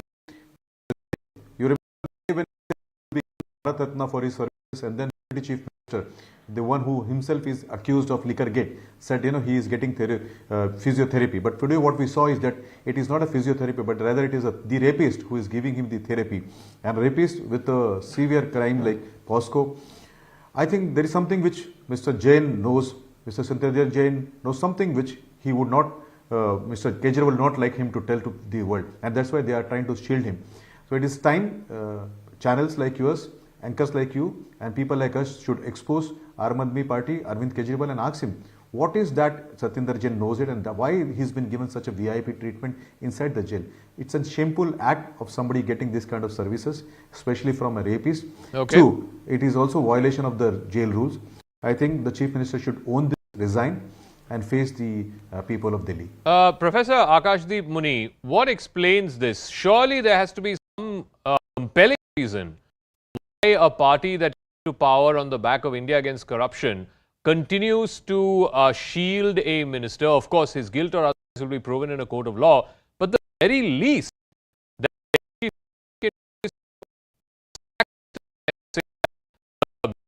he occupies that, and pending investigation, pending him clearing his name, he can come back into the government. Mr. Kejriwal is not even doing that bare minimum. Why? Jaka, the problem is that there are a number of lies and no truths. Let me bring some things into the consideration. First of all, talking about why Satinder Jain is not fired. Why he should be fired? Has the court proven him guilty? Has BJP fired Minister of State after war issued Bengal court? Has no. So first. Second point, you are asking that why Satinder Jain is getting massaged. I'll just give some facts. BJP will not keep that because they have some political gains to do. But facts.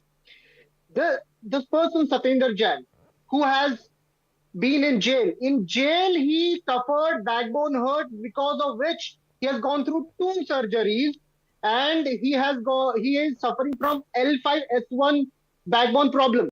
I'm not saying though.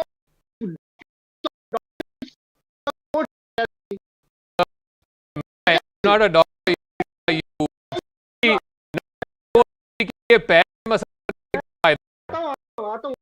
नहीं backbone करने से क्या फायदा है बता रहा हूँ I totally agree with you that the jail authorities, there should be action against the jail authorities. There is a minister there in the jail and he's suffering. I think, be it minister or anybody, he should be given proper physiotherapy. I totally agree with you. And can you also give me a one-line explanation कि massage देने वाला rape accused क्यों है? Surely he's not a physiotherapist. See, if you have been gone through Tihar jail, as per the Tihar jail PRO, today the Tihar jail PRO has clearly stated that in jail many times jail accused help get trained and then help other accused. This happens. This is practice. But I do. Think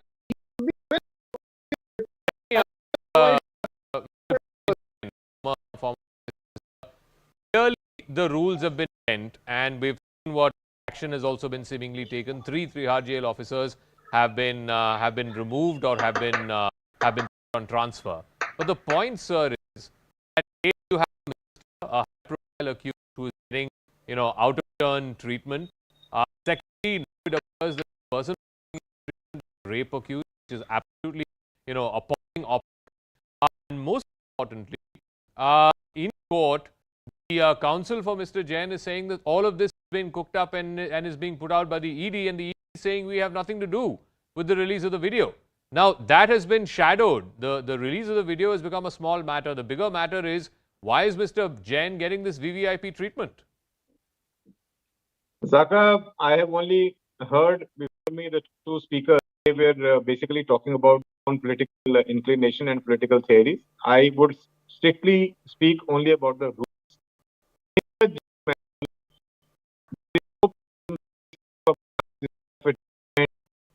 For a mobile phone, all kind of activities, people have access to the badge that minister has been assigned.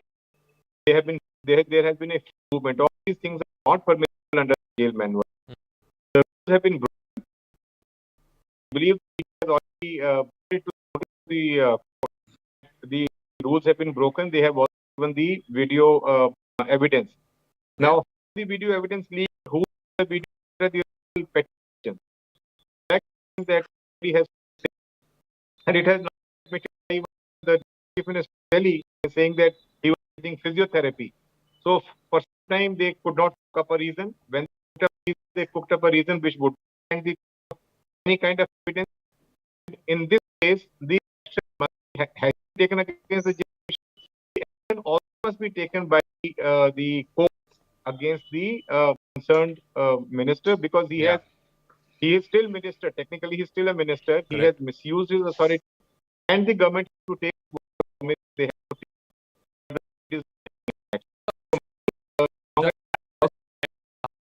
I mean, maybe action is not going to get anywhere. Ultimately, benefits to be taken against him as well. Why should an accused person be given this kind of VVIP treatment? Surely breaking jail manual rules applies not just to officials, should apply to accused persons also. Jakabhai, for having me here. Ashwani Dubey, please. Thank you. Yeah. Jakabhai, correct me if I'm wrong. It is violation of right to equality. Why? Because a jailed person, be it the fact that he's a minister, but he is getting the special treatment inside the jail. And if it is proved, the authority that this or handing, of course, one of the Supreme Court has from time to time said that right is an important right, and rate to equip all central districts with facilities such as ICU, pathology lab, proficient doctors, proficient staffs. Now, even as per 30 of Delhi Prisons Act, a civil prisoner is permitted to maintain himself. Criminal prisoner, so maintaining himself has outside him. Section criminal prisoner as labor for 9 hours. So if it is proved, gentleman who is giving massage to the jailed minister is duly employed by the superintendent and he has an expertise in providing this kind of therapy, then of course it's a permissible within Rule 35 of the Delhi Prisons Act. But if he is doing massage contrary to the rules and superintendent, the directors and jail authorities and the medic there without any medical prescriptions, then of course there is a problem for the jailed minister. Now, see, jail. Let's say again, I'm not going to give the benefit of the doubt to anyone here, but assuming there is a prescription, assuming that Mr. Jain's doctors have told him that he needs physiotherapy, shouldn't an outside physiotherapist, a specialist, come to jail, whatever it is, twice a week, thrice a week, whatever the recommendation of the doctors are, and then give him that massage? Why should it be incumbent on another accused, and that somebody accused of a heinous crime, raping his daughter, the person who is giving the massage? Jacob, Section 35 does not distinguish between heinous and heinous. I'm talking about Delhi Prisons Act. I'm talking about Section 35 of Delhi Prisons Act. So Section 35 provides for treatment of under trial civil prisoners, parole, temporary release of prisoners, and it is an admitted fact, as per the Supreme Court judgment, that there has to be a medical facility inside the jail and medical treatment should be given to the prisoners. It may be outside also, it may be inside also. But the fact here is that it's a violation. Why violation of right to equality? If we see the Bisleri bottles, if we see the mobile phones, if we see that how comfortably he is there inside the 3-4 people are surrounding him, and if video footage is correct, supposedly, prima facie, it seems to be correct. But tomorrow, if it is correct, then it's a problematic. But only thing is, the gentleman who is giving the massage, if he has not been allowed to give massage as per the and contrary to the jail manual, then of course it's a problem. But court has to see. So what is required as of now, Jakka bhai? Okay. The investigation by the independent agency which can prove that yes, he was violating the jail rules. Anything which is not in the jail manual is not allowed to anybody, be it the minister or be it anybody else. But civil prisoners may have this kind of right. Let me ask Vineet Goenka that if this is true, that rule number 35 of the Delhi jail manual says there are other inmates, if they have been qualified, can render services for a nominal fee. Then, how does it matter who is the rape accused giving? So, back to me, and I heard my earlier speakers. So let me tell you, the statements whether the person who was giving this massage is a therapist or not, whether it was prescribed by the jail doctors or not, this statement should come from the DG prison. The DG prison is the person who should give this as a statement, and only then probably the court or the people at large would understand this particular part. Number one. Number two, if you can request your PCR to fridge the frame where he is giving massage, you will see that there are mineral bottle sachets and packets been lying there. There are remote of the television. There are pillows which are not supposed to be there. Now, are they also provided to a therapist, and is it been given? So you clearly see it's a case of VIP treatment. He is not enjoying the jail. He is rather enjoying a resort or a partner treatment. I am trying to bring the attention back Kejriwal said that Satyendra Jain should be, and then also bring your attention to Deputy Chief Minister, where he said he is ill, he wants to have some help. Then there was a statement by them in the court that he has lost memory. I think there is something big which Satyendra Jain knows. So, I think fair enough. You made that point earlier as well. Shishodia both have to come out let me and come tell back what to is that Professor they are Muni. fearing, Professor and Muni, are they involved in what this has proven over the last few weeks, whether it was the allegations of a sting operation yesterday where somebody accused the party of asking for money for an MC videos. Basically, what I mean, the people of Delhi are looking at all these videos and saying कि आम आदमी party और बाकी पार्टियों में कोई फर्क ही नहीं है. ये इस हमाम में तो अब नंगे ही है. नहीं जका भाई, ये ना पता चल जाएगा एमसीडी इलेक्शंस में. 20 से कम सीट्स आने वाली है 250 में से भाजपा को. लिख के ले लीजिए, ऑन रिकॉर्ड बोल रहा हूँ. बट क्यों आने वाली है मैं आपको बता दूं. एल मुरुगन, इनके minister of state for fisheries, इनके खिलाफ 21 क्रिमिनल केसेस है. आज तक किसी ने नहीं बोला. पंजाब विजिलेंस ब्यूरो ने भारतीय जनता पार्टी के लीडर सुरेंद्र श्याम अरोरा को 50 लाख रुपए देते हुए पकड़ा, रंगे हाथ. 1 रुपया नहीं निकला अब तक सत्येंद्र जैन जी के पास.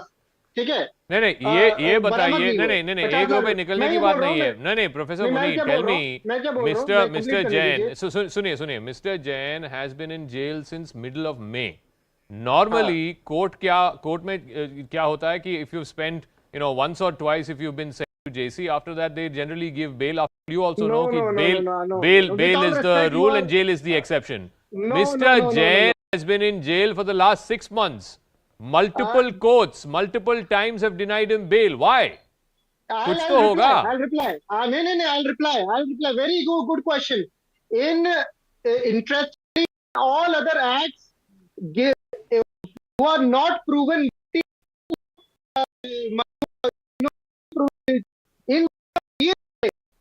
guilty, proven innocent. And the point I'm making, that has been changed. The point I'm making, getting a bail in PMLA is very tough in today's time. Sir, multiple courts have found that there is material to keep him in jail. Now, the only reason why somebody is kept in jail, accused, however high profile he or she may be, is for 3 reasons. Either that person is influential, can influence witnesses, or tamper with evidence, or is a flight risk. आप बताइए ना, one of these has to be true for why Mr. Jain is still in jail. Ashwini Dubey भी बैठे हैं, senior advocate हैं Supreme Court के. बताइए, the court should be convinced that one of these conditions is applicable to Mr. Jain. Either he is a flight risk, or can influence witnesses, or can tamper with evidence. I'm coming to Vinit ji. 1 second. Ashwini Dubey. Am I correct? Yes, Jaka bhai. He is a mighty minister. He is a state. And being the state, and that too, you see, एक पटवारी अगर jail जाते हैं तो 24 घंटे में suspend कर दिया जाता है. मास्टर अगर जेल जाते हैं 24 घंटे में suspend. He is a minister, having number of portfolios, have taken place to the oath to the to keep the constitution and its articles paramount. But still he is as a minister and enjoying all the things. नहीं, presumption has been made by the judges. आप judges के खिलाफ बोल रहे हैं क्या? नहीं, मैं judges नहीं, मैं ये इनके खिलाफ बोल रहा हूँ जो बोल रहे हैं कि नहीं, it is prison. कि ऐसा मिनिस्टर्स के साथ होता है. Anyway, let me get Vinit Goenka and then final word, Mr. Jain. Please, I have limited time. Vinit Goenka and then Mr. Jain. Yeah. So I'd like to bring to the notice of your audience that this Vasuli Bhaijan Arvind Kejriwal collects money in everything. Be it Sukesh, who was asked to pay money for his Rajya Sabha, or whether Sukesh was asked to pay 2 crore rupees per month for the luxuries. It is a blatant use of power. It is a shameful act that the minister is enjoying this particular part. We are not full. People of India are not full. People of Delhi are not full. Probably they have lot to answer. They also have to tell that whether they have been selling tickets for this Delhi. Yesterday we heard some Miss Bindu pointing out fingers at these 5 people of that PAC, which is Gopal Rai, Saurabh Bhardwaj, Durgash Patak, Atishi Marlena and Adil Khan. There in that video, somebody called as Dinesh and Puneet both are saying that the money will go to PAC. So it seems that Aam Aadmi Party has become a Vasuli gang, and Vasuli Bhaijan takes money from them, and then he's fearing Mr. that Jain, I'll give you the final word. What should be the punishment, punishment to ensure that this kind of VVIP treatment is not meted out to whoever the accused is and however high profile he or she may be? Mr. Jain. See, unfortunately, Zaka, the behavior of the minister is falls under the departmental rules. It's a violation of the jail manual, because of which no further offence can be registered against him. He can only be kept in solitary confinement. May not be. Some more restrictions can be placed on him. Officers who have facilitated this behavior on the part of the other people, and they've allowed free access to his cabin, to his room, they should be placed under suspension. They should be held very, very straight so that the this kind of Mr. Shankar, Dubey and Professor Muni, thank you very much.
Hello and welcome to News Epicenter. Me, I usually say Mangaluru in the wake of the in Shivamogga. Put the lens on the shadow of terror. The political war is raging in both Tamil Nadu and Karnataka over losses and appeasement. But targets for us, this country, has once again shown that the right political jurisdictions has allowed themselves to thrive in the grey area, and lone wolves like Sharif strike with impunity. Just look at the concerns raised by the Mangaluru case. Now, as per intelligence, Sharif and absconded in the Shivamogga's case from back in September. Authorities could not track him for weeks. Sharif plotted the Mangaluru blast in Mangalore for weeks under the radar of the security department. Sharif was able to travel across state lines, raising the alarm over how terror suspects move with ease. He acquired a fake Aadhaar card showing his ability of these radicals to get these fake identities. And such is the role of politics surrounding terror cases in our country that the garb of saffron terror seems to have become the modus operandi of these terror cells. Activated India and radicalized wolves, men and women with technical skills have the potential of causing widespread destruction, posing serious questions for law enforcement and intelligence agencies, our political class, but also for our religious leaders. Our safety is at stake when such dangerous individuals are allowed to slip attacks. Who has allowed this rot to thrive, and what can we do? On our Madhu and spokesperson of the BJP, Shatabi Shivanna, spokesperson of the Karnataka Congress, Atikur Rahman, Islamic scholar, Rahul Ishwar, author and activist, and Arvind Kumar Jain, former DGP of Uttar Pradesh. Mr. Jain, I'll come to you first. Now, if we analyze the movements of Sharif, are we overlooking our national right? Reconnect with the, but let's get a reaction from the BJP spokesperson. This man called Sharif, he came on the radar in connection to the Shivamogga blast. He was able to plan the blast in Mangaluru and Mysore for multiple weeks, and he was able to execute that entire attack. Now tell me, isn't this a textbook case of intelligence failure? Well, thanks for having me on the show. First of all, my reaction is this. You must understand that whenever I do not, first of all, I do not,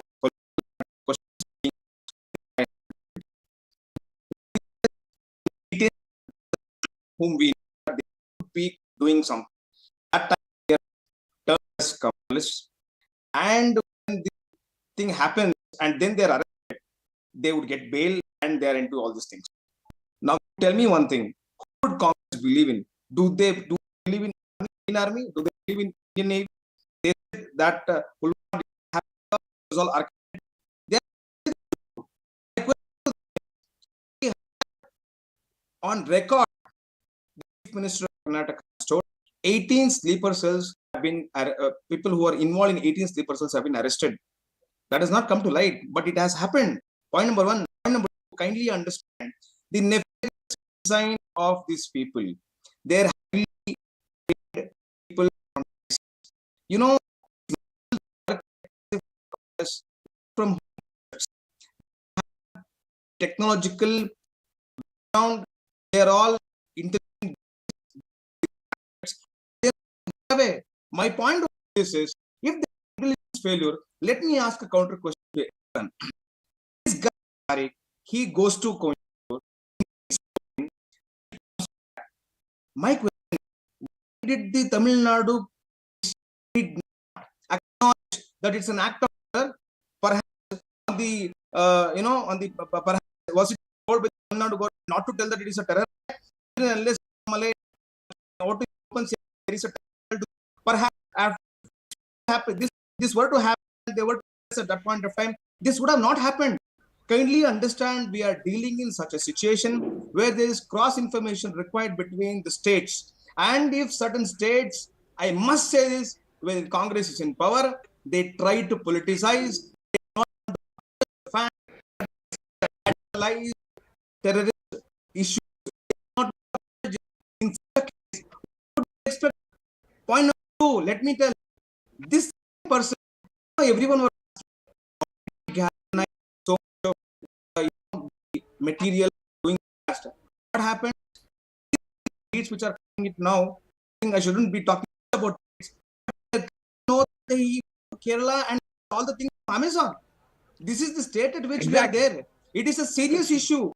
We have in BJP at but least. Mr. Rao, you still haven't answered my question. How was he able to plan this entire blast in Mysore? Give the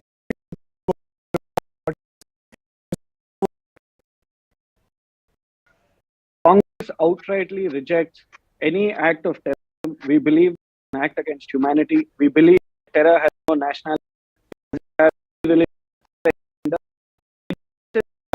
In terror should be dealt with the most stringent provisions of law. That is the stand of the Congress party.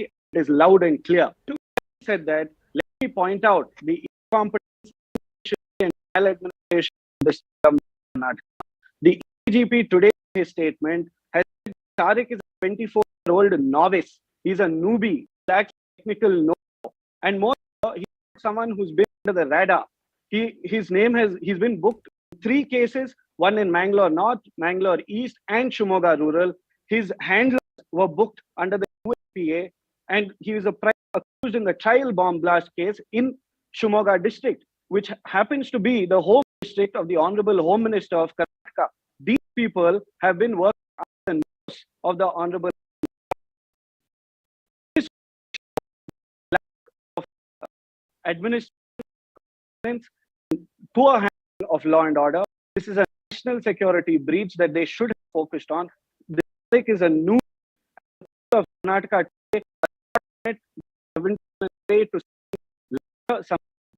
If the government of Karnataka I agree with you. Focused on administration and law and order rather than corruption, communalism, and cheap tricks, today Karnataka would have been in a much better I agree state. with you that we got very lucky that this pressure cooker bomb exploded before it could reach some crowded area. I want to get Arvind Kumar Jain on this when it comes to the technicalities of tackling these terror threats. What are the challenges when it comes to tackling terror cases with multiple jurisdictions, especially when it comes to nabbing these radicals with the technical know-how?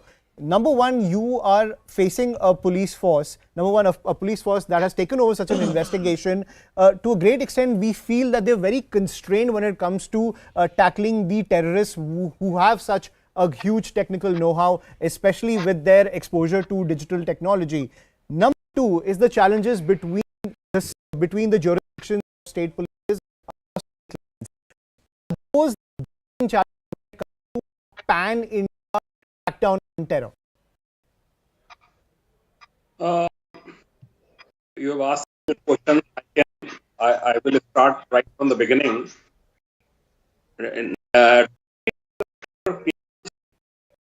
Actually, an issue. And you have a very strong database with you. For example, if ATS is not very active, in UP, there were 3 blasts at 3 different collectorates in 2007. And then we had requested the Chief Minister, and ATS was formed in 2007 and 2008 beginning.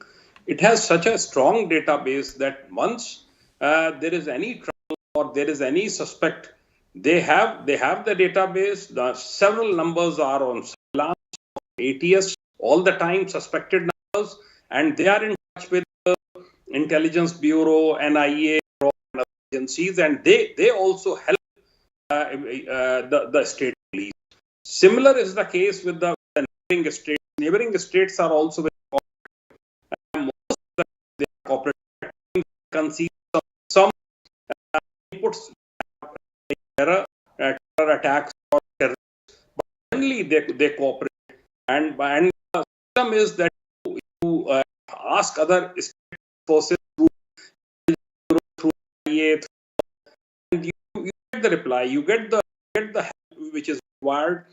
But every state has to build up its own database, has to build up very strong ATS. In my opinion, I think Tamil Nadu and Karnataka, they have not faced much of this terror modules in the past. So now they will have to gear up, and they will have to develop the anti-terrorist squads in a proper fashion in both the states, so that there is link up with NIA of the ATS, with the Intelligence Bureau, with other states, the ATS of different states. They also keep on interacting with each other, and they take the help of in Coimbatore blast, in Mangaluru blast. There is something common, and I think the entire module has to be busted. Once this man Mohammed Sharik, he's in a position to depose before the police, and he's taken on police custody remand, he will reveal so many things. But he's an old hand. He's an old ISIS sympathizer, and he was planning something big at some crowded place. Luckily, it went off. Right. And Atikur Rahman, I want to build this discussion to a more societal point of view as well. This is another indication of the threat of radicalism from within, with the misuse of faith. What steps should the Muslim community take to not diffuse such a threat from within, but also writing for the other side, jacking the narrative? I'm saying to you that ask me this question. For me, what is relevant here is how to have zero tolerance towards terrorism. And I have never shied away from accepting the fact that our youth, the Muslim youth, are getting radicalized, and there should be something we could do. How can we prevent them from getting radicalized? You know, you look at the dichotomy of the narratives of the approaches. The Muslim intelligentsia, not only in India but from the world, they are, and I have to get this youth, explaining them. My voice is eating too much. That can with before we but Mr. Atikur Rahman, continue. What you were saying, I can still hear you. You can go on with your point. Fine.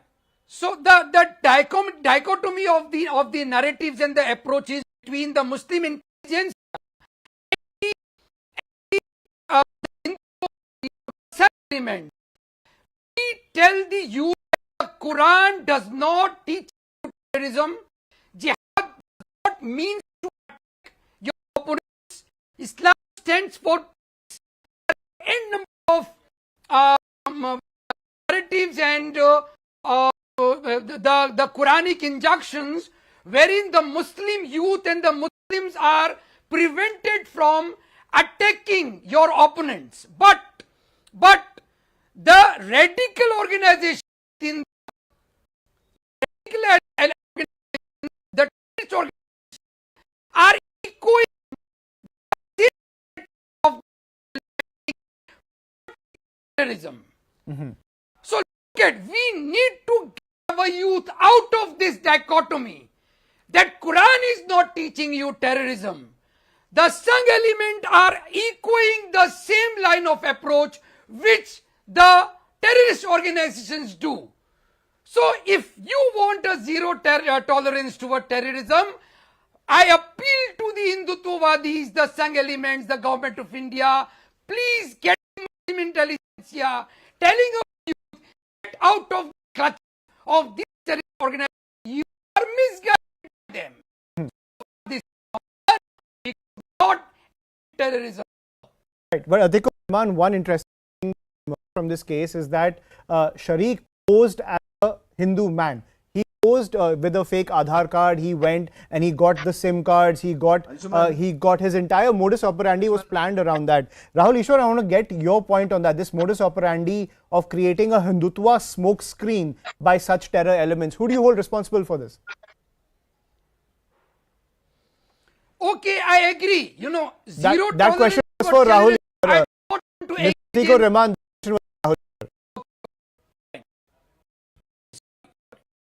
please unmute your audio.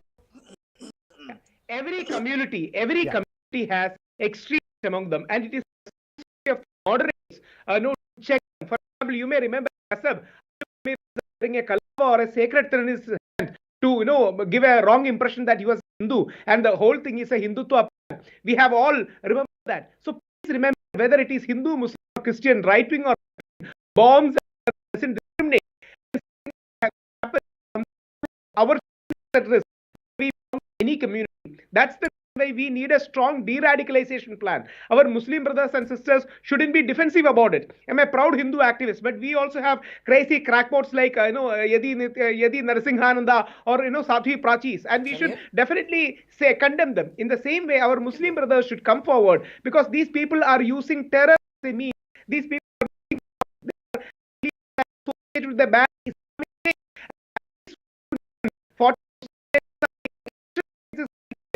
but left liberal friends generic statements like terror doesn't have religion.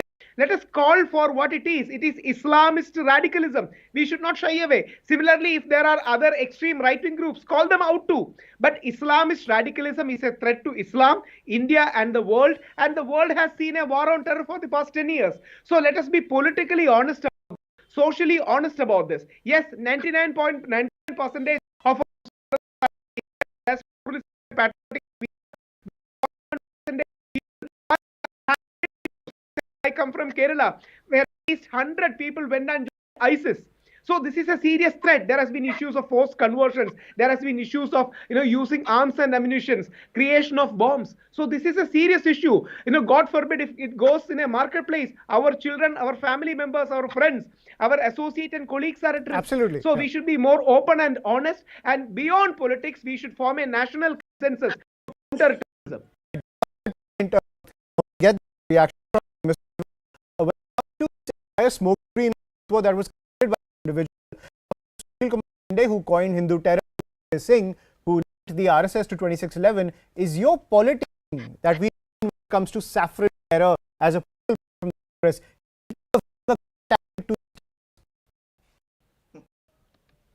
No, not at all. I have stated that terror is terror, irrespective of which denomination they belong to, which religion they belong to, which caste or creed.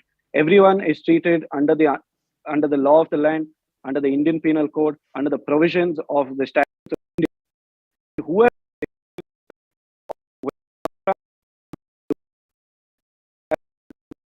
saying, if we go, we may find a deeper meanings to it and deeper value to it, and this is the duty of I'll give you the opportunity. Let this is the duty of the government of India.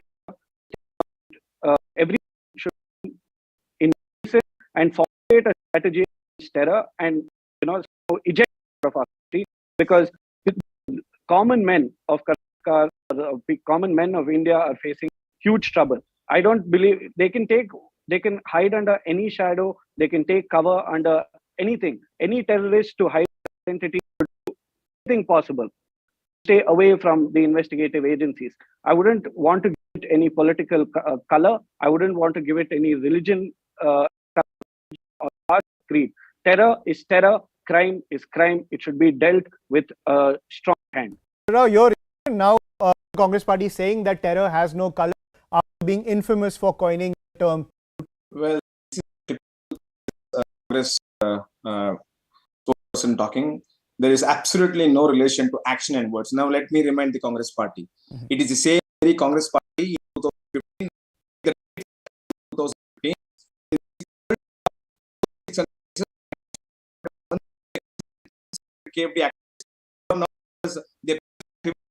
Now getting the link to factory. And if we dare to arrest them, they would say, oh, they're all innocent. Why did you arrest them? This is the language at which they speak, and this is the actions they are acting. No, understand what the Congress party is for. Once they say, no, they're all should go unless and until it. Let them accept it. There is radicalization. Let me quote a case. I think the other gentleman was talking about. Do you remember a case?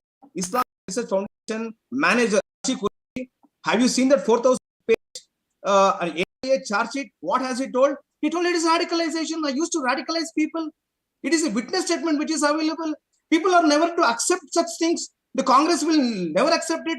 And let me tell you, if this incident in Mangalore happened in big government, then the whole scenario would have been to show the whole see this Hindu told it's Hindu. Why? He disguised himself as a Hindu. Auto driver was a Hindu. His Aadhaar card was a Hindu.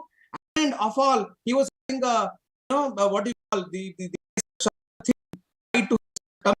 And if it happened, he would say, look at this is what we are against. This is a nefarious design designed specifically by the ISIS to destabilize India. Let the Congress party and all secularists try to understand. Please help us. One minute. Why did the Tamil Nadu government did not acknowledge the fact that it was a act of terror?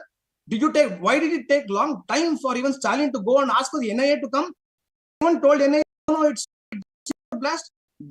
We are talking about. Please try to I'm sorry, we're getting some breaking news. What we are learning, some more details to the investigation, and what we are learning is that he used bitcoins for transaction purposes. That's the point of breaking news. That's explosive leaders accessed by that he Bitcoin, and this is what we are that this was motive and a very technologically advanced was using tactics to carry out attack. He not only created fake identities, now what we are learning is that he used Bitcoin for these transactions when it comes to setting up his entire operation. We're going to get to reporter in just a bit, but I want to take that point to Arvind Kumar Jain, former DGP of Uttar Pradesh. Are we dealing with a highly sophisticated terror network? I did. It doesn't seem to be very intelligent to me, but he had many hackers, including Al Hind, read names, and Musawwir Hussain, who accused I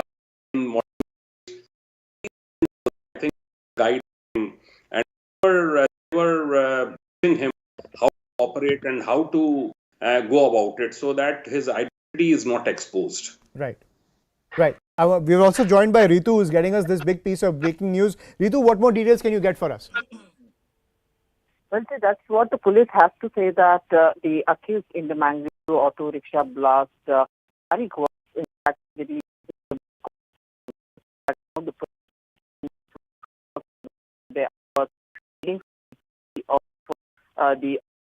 that will play an important role, because that's recording of the state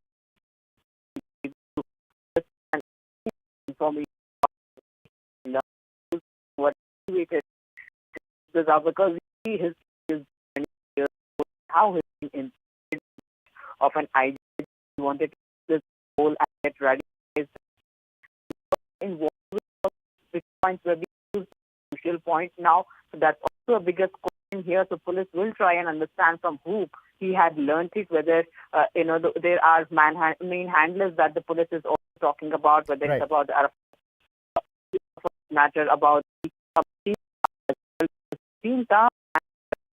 you see very close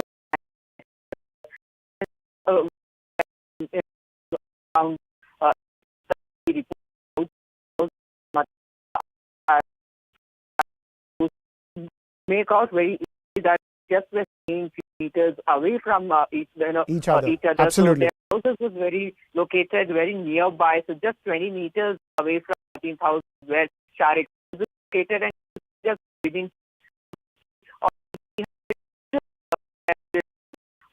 his house is also located. His house. See, that's the whole locality. These youngsters are actually allegedly, very constantly in touch. But yes, Sharik's family from a long time now is not staying in that house. That is what we also know since we were on the ground. But Matin's father says that it's the technology that the youngsters are using, and they are getting misled in that way. So this will all now play a very major role, and especially big point and the point coming out of it. Will police in the probe will try and understand, because we have seen him that he was also trying to allegedly purchase explosive materials online as well. He was also being funded. Police also that trying to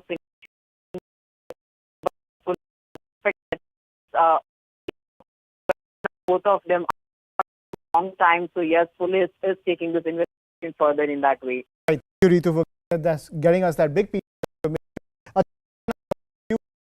information. And some targets of radicalism, named as we are pointing out through this breaking news, through social media and the digital world. Now, whenever it comes to police cases, authorities will only use this.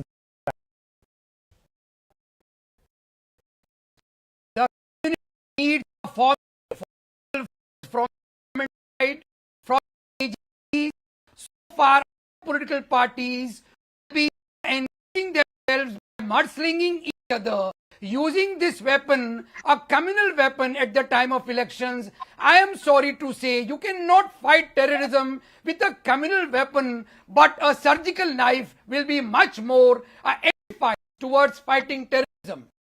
No policing at the time of elections, no mudslinging,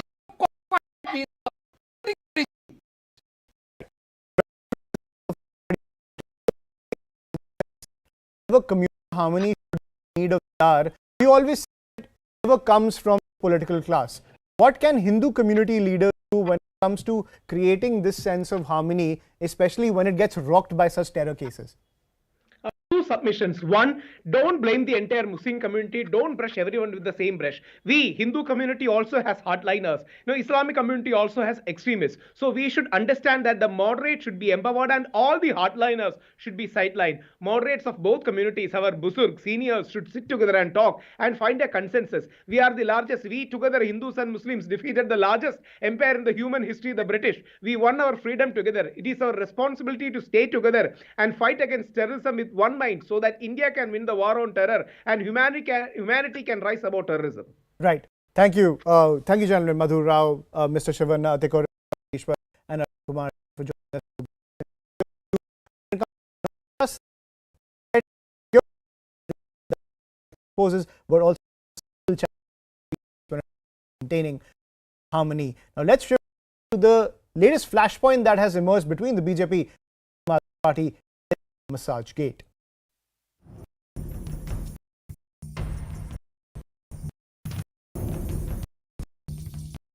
चाहता हूँ वो video में वो कह रहे हैं कि वो मसाज करा रहा है, वीआईपी ट्रीटमेंट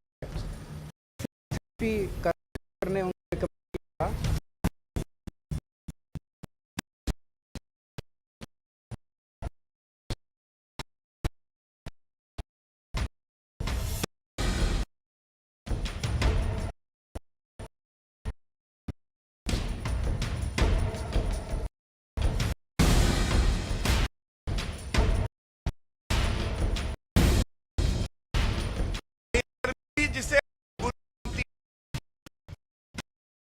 वो अरविंद केजरीवाल राजक अपराध पार्टी है। राजक चाहे जैन का मामला हो, चाहे सिंधिया के ऊपर हो, मुद्दा ये केजरीवाल को इससे ज्यादा दे सकते हैं, काम करते हैं। The Aam Aadmi Party found itself in the middle of liquidate, and now it's Massage Gate. Saturday, visual jailed Aam Aadmi Party massage having the Aam Aadmi Party top brass Sisodia claimed it was a medically sanctioned physiotherapy session, accusing the BJP of playing politics. And now, Tihar Jail told CNN News 18, the man giving the message is a man named Rinku, who is a rape accused and charged under Section 6 of the POCSO Act. The BJP has hit out at the Aam Aadmi Party and questioned Kejriwal as to why the party continues to shield Satyendra Jain, a man accused of money laundering, who once served as Delhi's jail minister. Meanwhile, Satyendra Jain has accused the Enforcement Directorate of leaking the videos. The question is, where will the Aam Aadmi Party now move goalposts? Jump the gun, or do they believe that this rape accused is... Here's how the unfolded.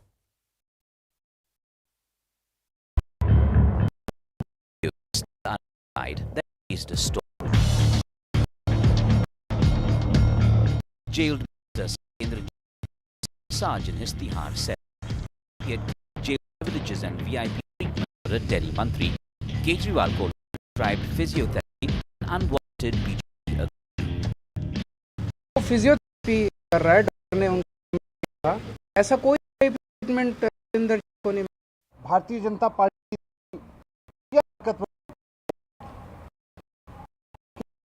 इंसान की बीमारी का, उसकी बीमारी में दिए जा रहे उसके इलाज का CCTV footage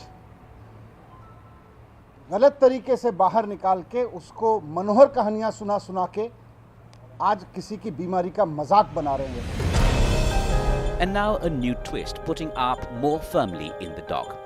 It turns out the masseuse was no physiotherapist, but rape-accused Rinku, charged under POCSO of raping his teenage daughter.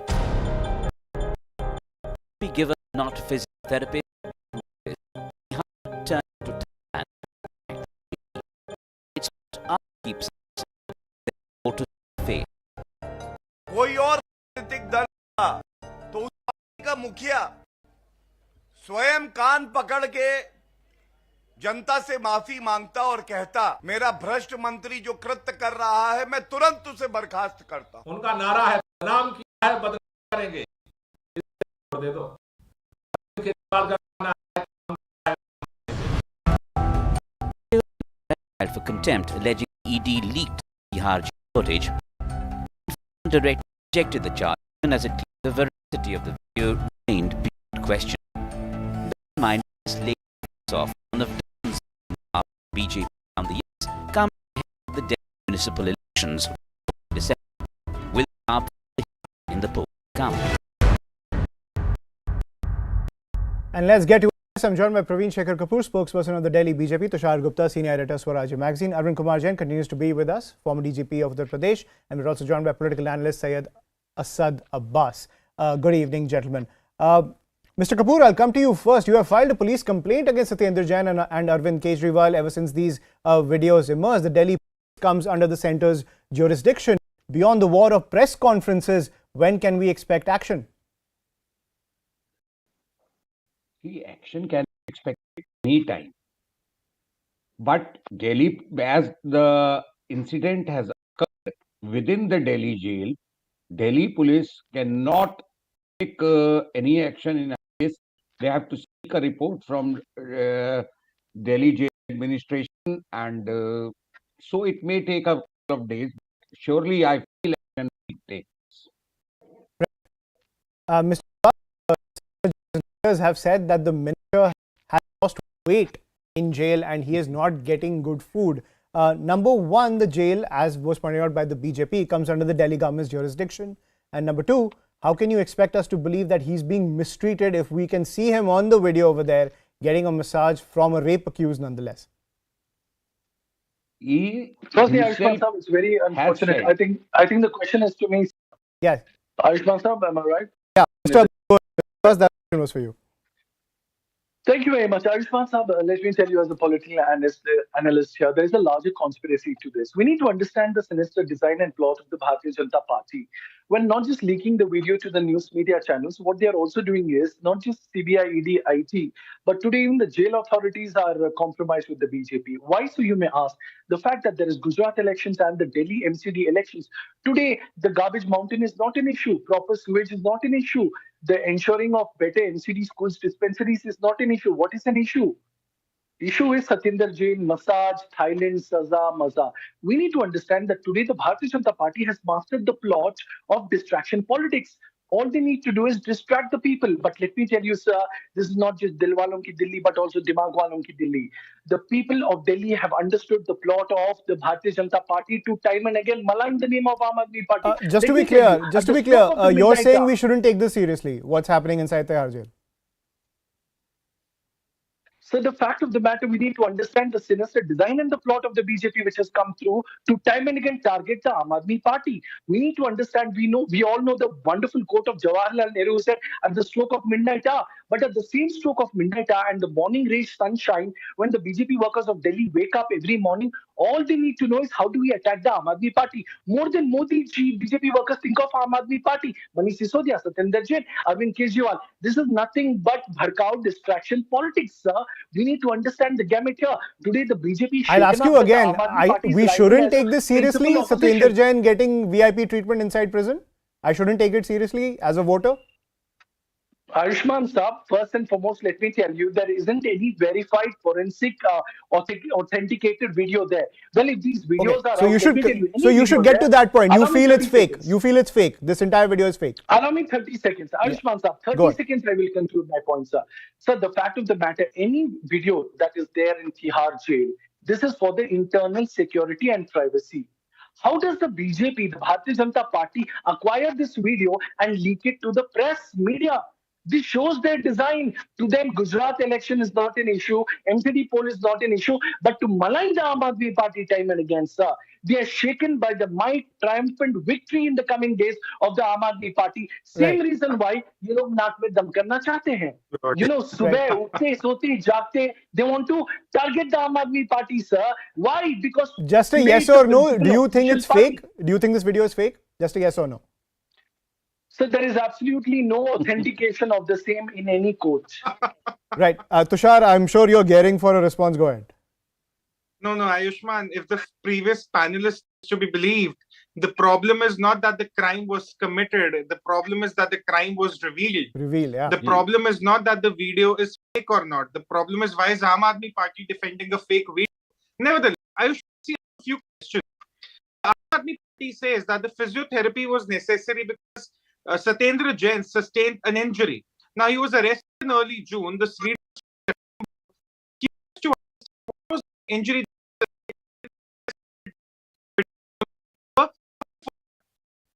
Question number 2. Assuming he actually sustained an injury before the jail term began, why was this not mentioned by his lawyer when he said to the court that Satendra Jain has suffering from memory loss after COVID when the ED said he was not being cooperative enough?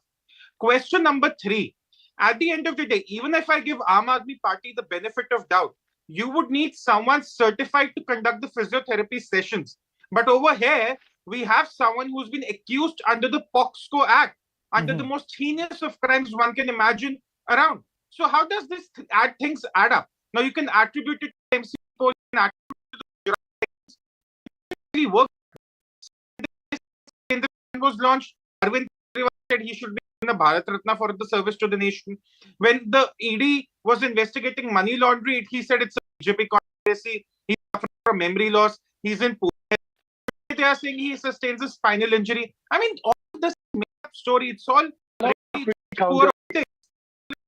My question, if he sustained an injury, lawyer was the court saying he suffered from memory loss of all things after COVID. But here in jail, we see looking at all the documents, I don't know what they are, something to do with the Delhi government.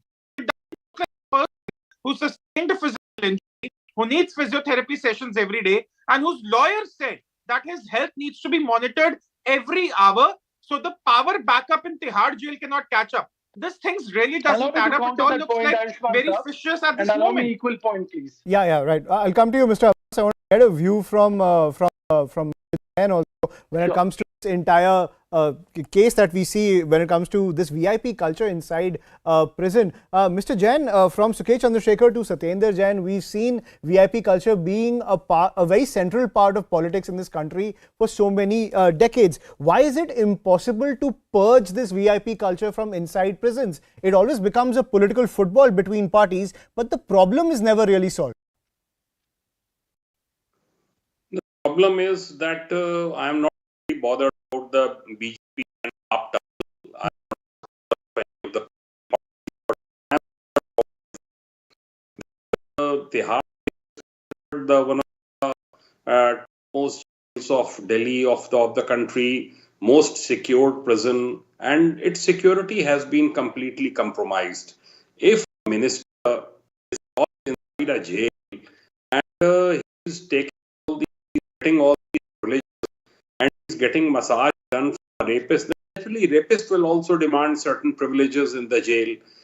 And then Lawrence Vishnoi is there, so many top criminals are there. They will also meet people.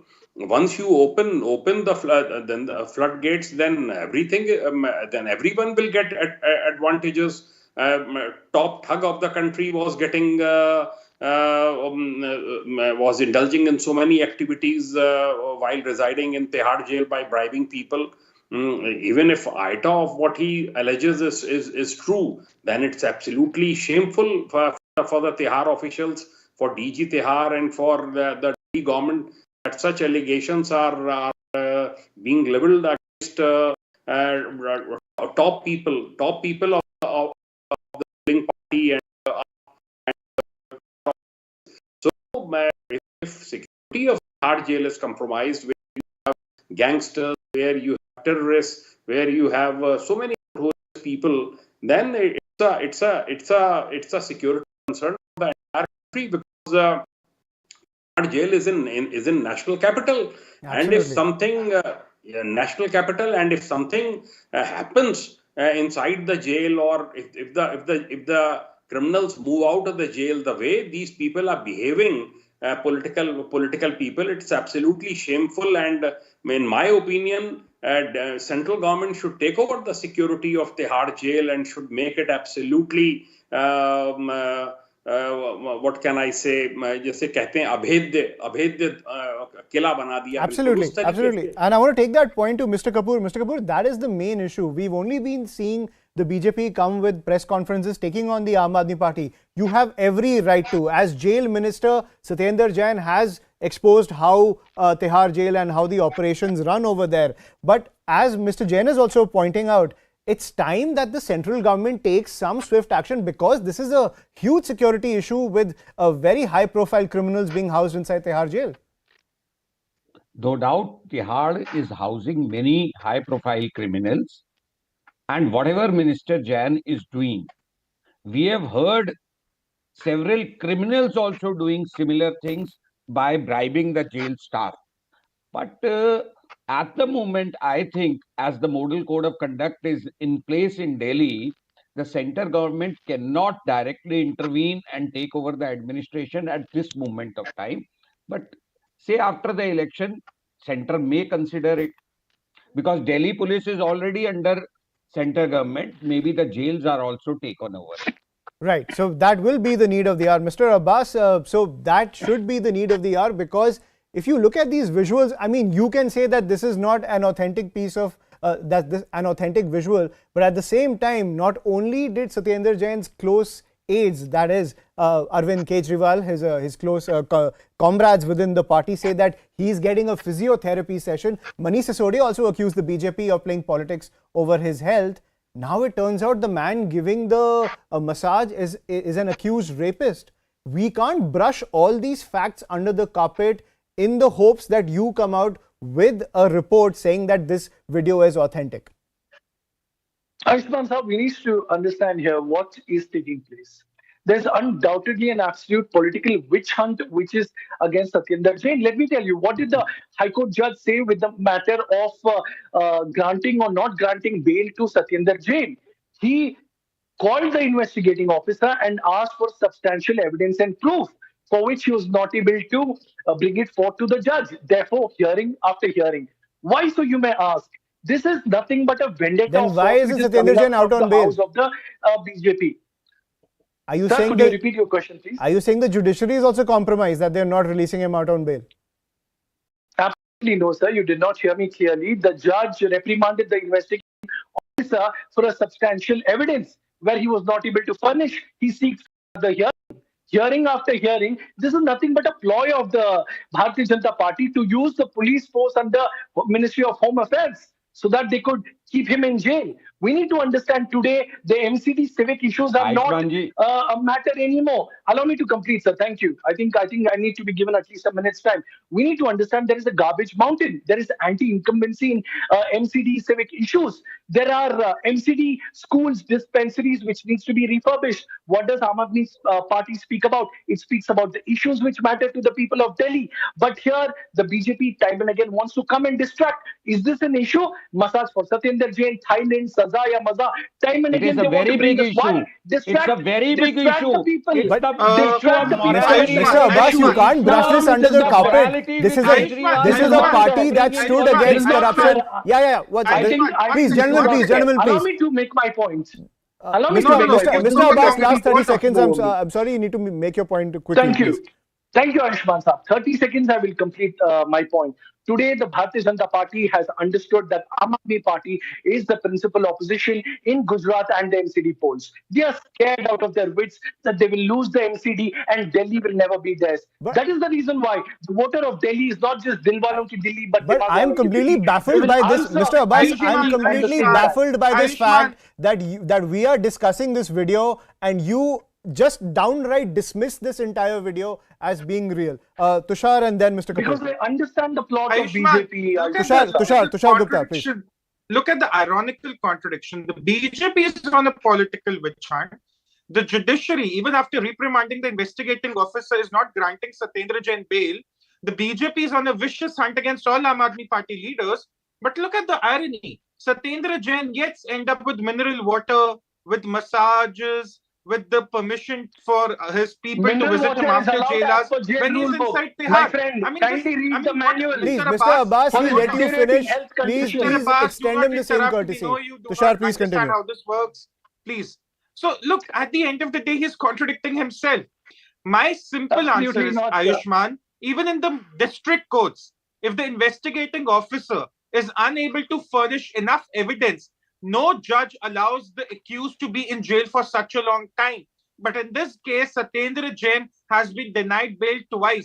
So to say that this is a BJP political witch hunt is absolutely incorrect. If that was indeed the case, Satyendra Jain would have been out of prison long time ago. And what Mr. Abbas calls a fake video, the Aam Aadmi Party leader himself has come out addressing it, saying it's a physiotherapy session. Absolutely. Mr. Abbas, you can't. Mr. Abbas, I said, Tushar, show me the authentication of the video. Then why did Arvind Kejriwal endorse the video? Arvind Kejriwal endorsed the video saying that he's receiving a physiotherapy.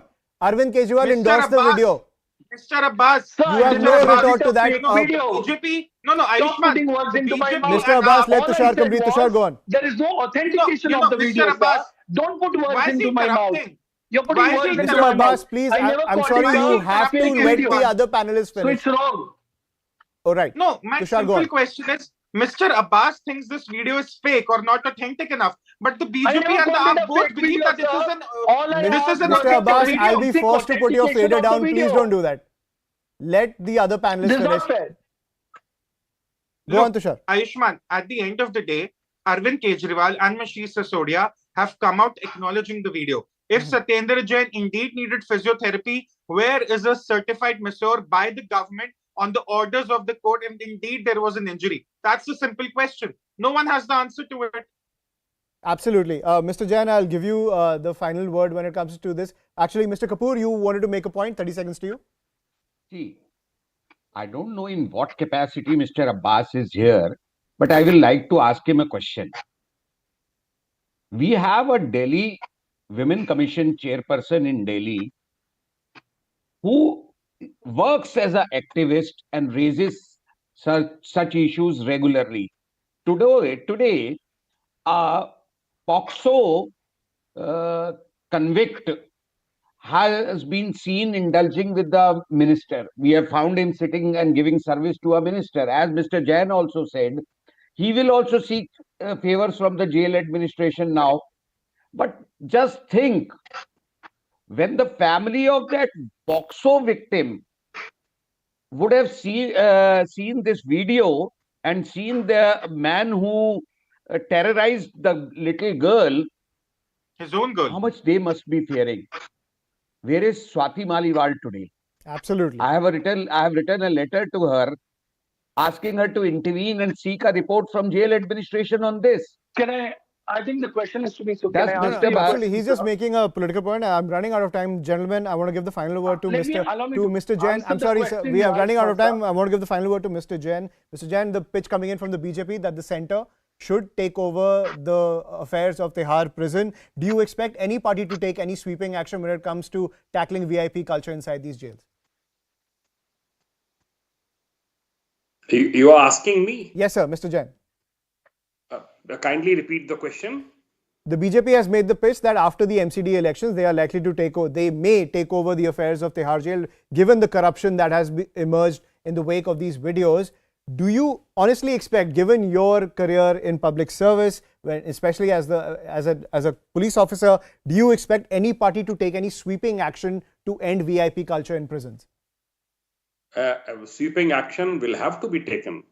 Reforms will have to be introduced. In our state, IPS officer was posted as DG jail, and after that things changed. Things changed within few years.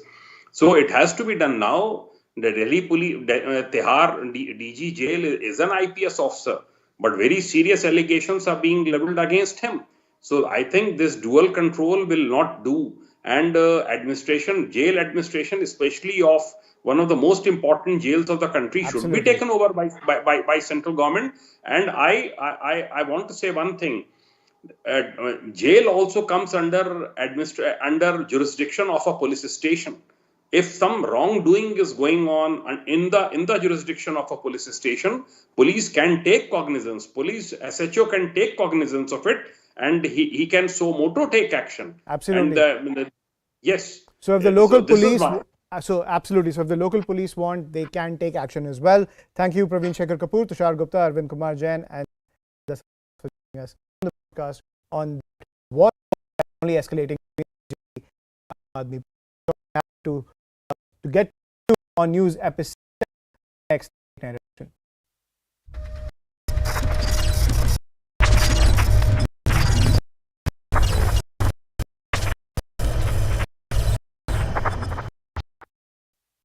Shimoga, it was an incredible blast. In fact, 2 associates were arrested. I don't know why he was not. Already, he's been under the radar of the agency. 2 is under AP. The second one, the fact that he was able to stay under fake identity, at least use the identity of someone else and someone else's Aadhaar identity to take on rent serious questions.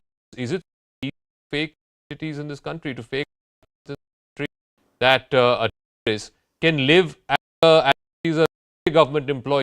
That's the ID of the person that he impersonated or that he faked.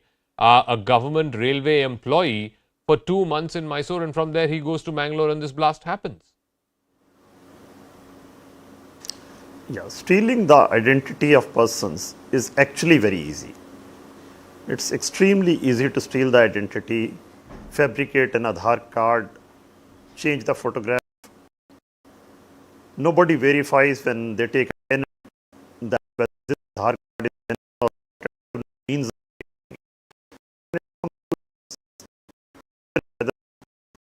Finally, police is to keep surveillance for all people who have been identified to be linked with terrorist activity. I think we need great capacity. It's a problem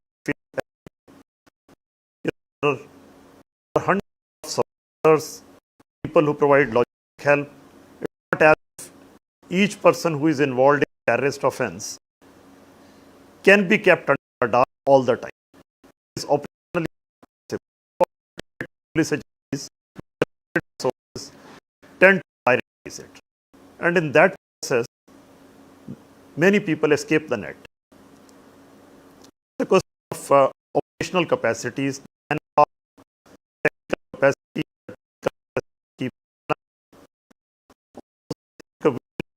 understand that South India faces big, and there is accreditation every human resources as well as technical application. So where and is also the problem? Because coordination we are between led to believe that one part of the problem is also political.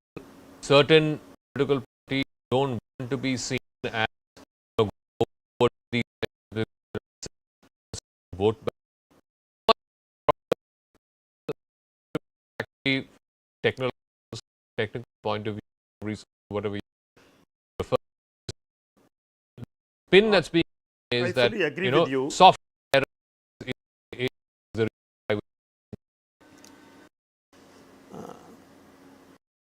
fully agree with that.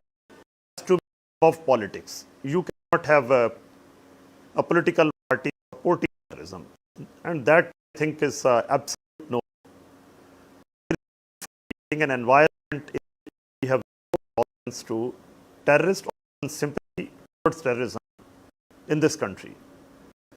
So look at the point of this gentleman, this person. I will not call him gentleman.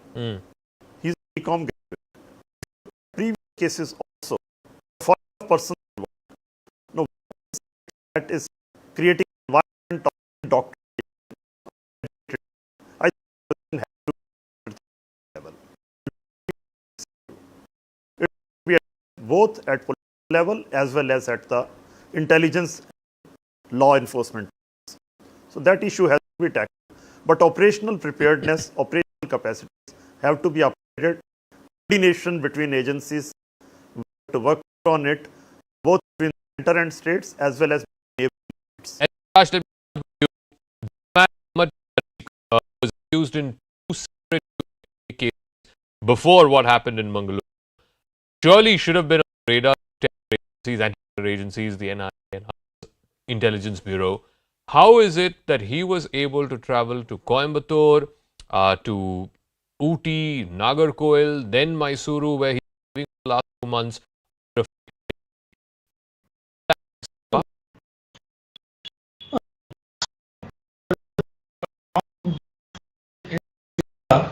Where two of his associates were arrested by the police. And the arrest was made, and this Sharik escaped the police. And you have the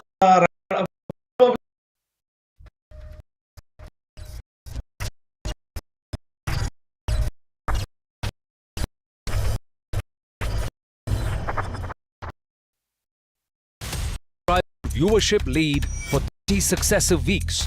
India's #1 news choice. CNN News 18, on your side.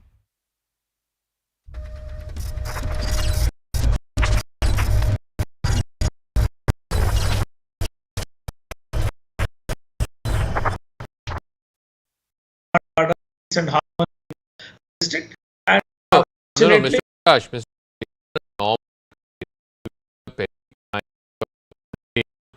Have to report to the police station once a week. There are restrictions on your movement, etc. Here is a man who is wanted in 2 cases under Unlawful Activities Prevention Act, which is one of the most stringent criminal laws in this country. He is moving around freely, although under a fake name, fake identity and all of that, but he's freely moving around to 5, 6 different places before this blast happens.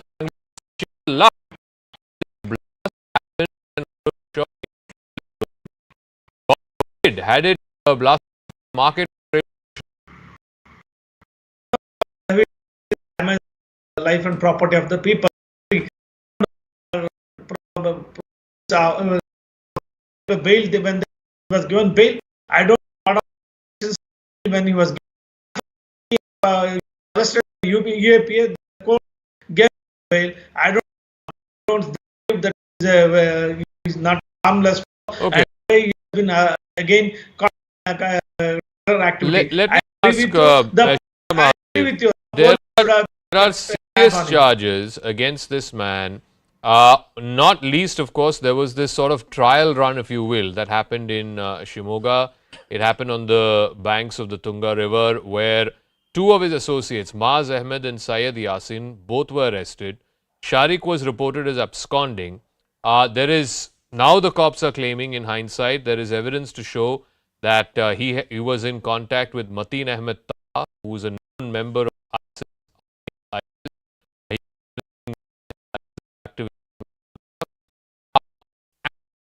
he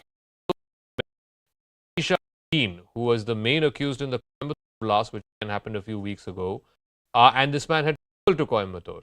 Now, fact is that radical Islamists in the very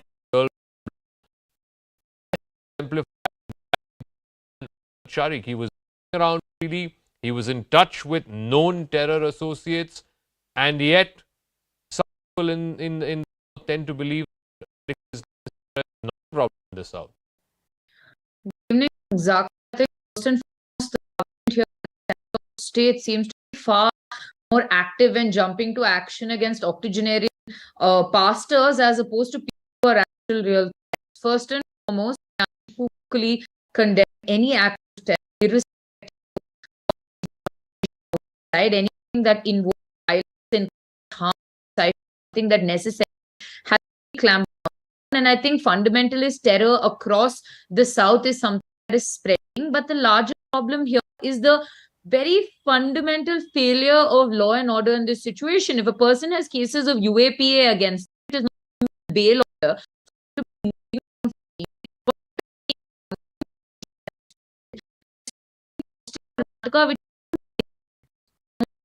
As well, and looking at the agencies that coordinate so much with the state government for other issues, I wonder what happened in this case.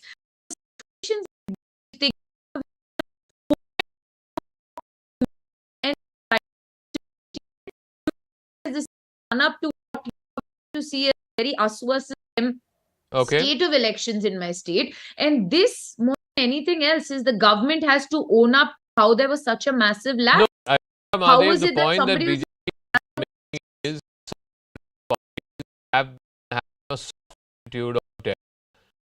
Even covert standing with the positions of the group, and you take a bipartisan, almost apolitical view, terror is terror, you're not going to put an end to this problem. Zaka, I completely agree. And in coastal Karnataka, you see the ruling dispensation of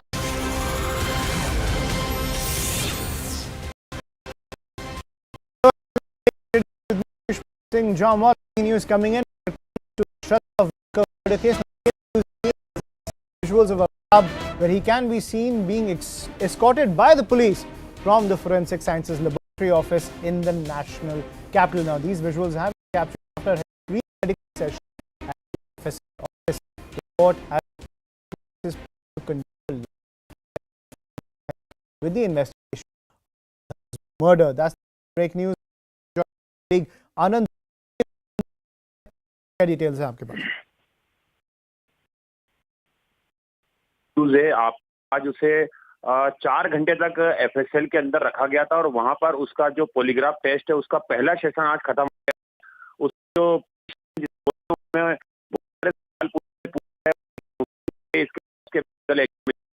उसके कि कल इस polygraph test दूसरा session भी जो है वो पूरा किया जाएगा और उम्मीद लगाई जा रही है कि कल पॉलीग्राफ जो है वो पूरी तरह से खत्म हो जाएगा।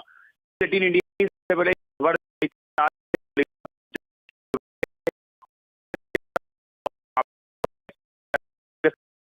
उसे पर उसका एक मेडिकल कराया गया जो एक प्रोसेस होता है।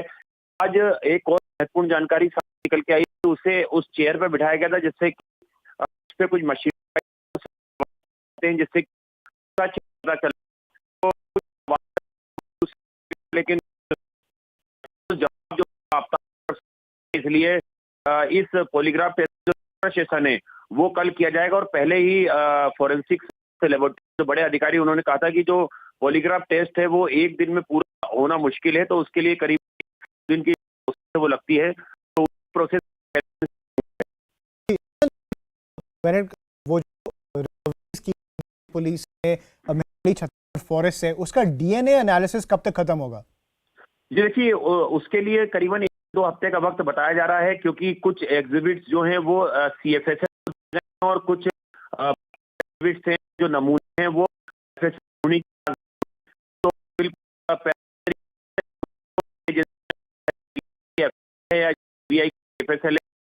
पूरे मामले की कर रही हैं, और कुछ ब्लड सैंपल जो हैं वो सीएफएस को मिले हैं, जिसमें जो टाइल्स थी उनकी पार्टी ब्लड बोन थी या जो थे, वो तमाम चीजें हैं वो पास गई हुई। एफएसएल के अधिकारियों का कहना है कि 1 से 2 हफ्ते में इसकी पूरी रिपोर्ट आएगी। और एक पूर्ण जानकारी और दे दें अपने व्यूअर्स को,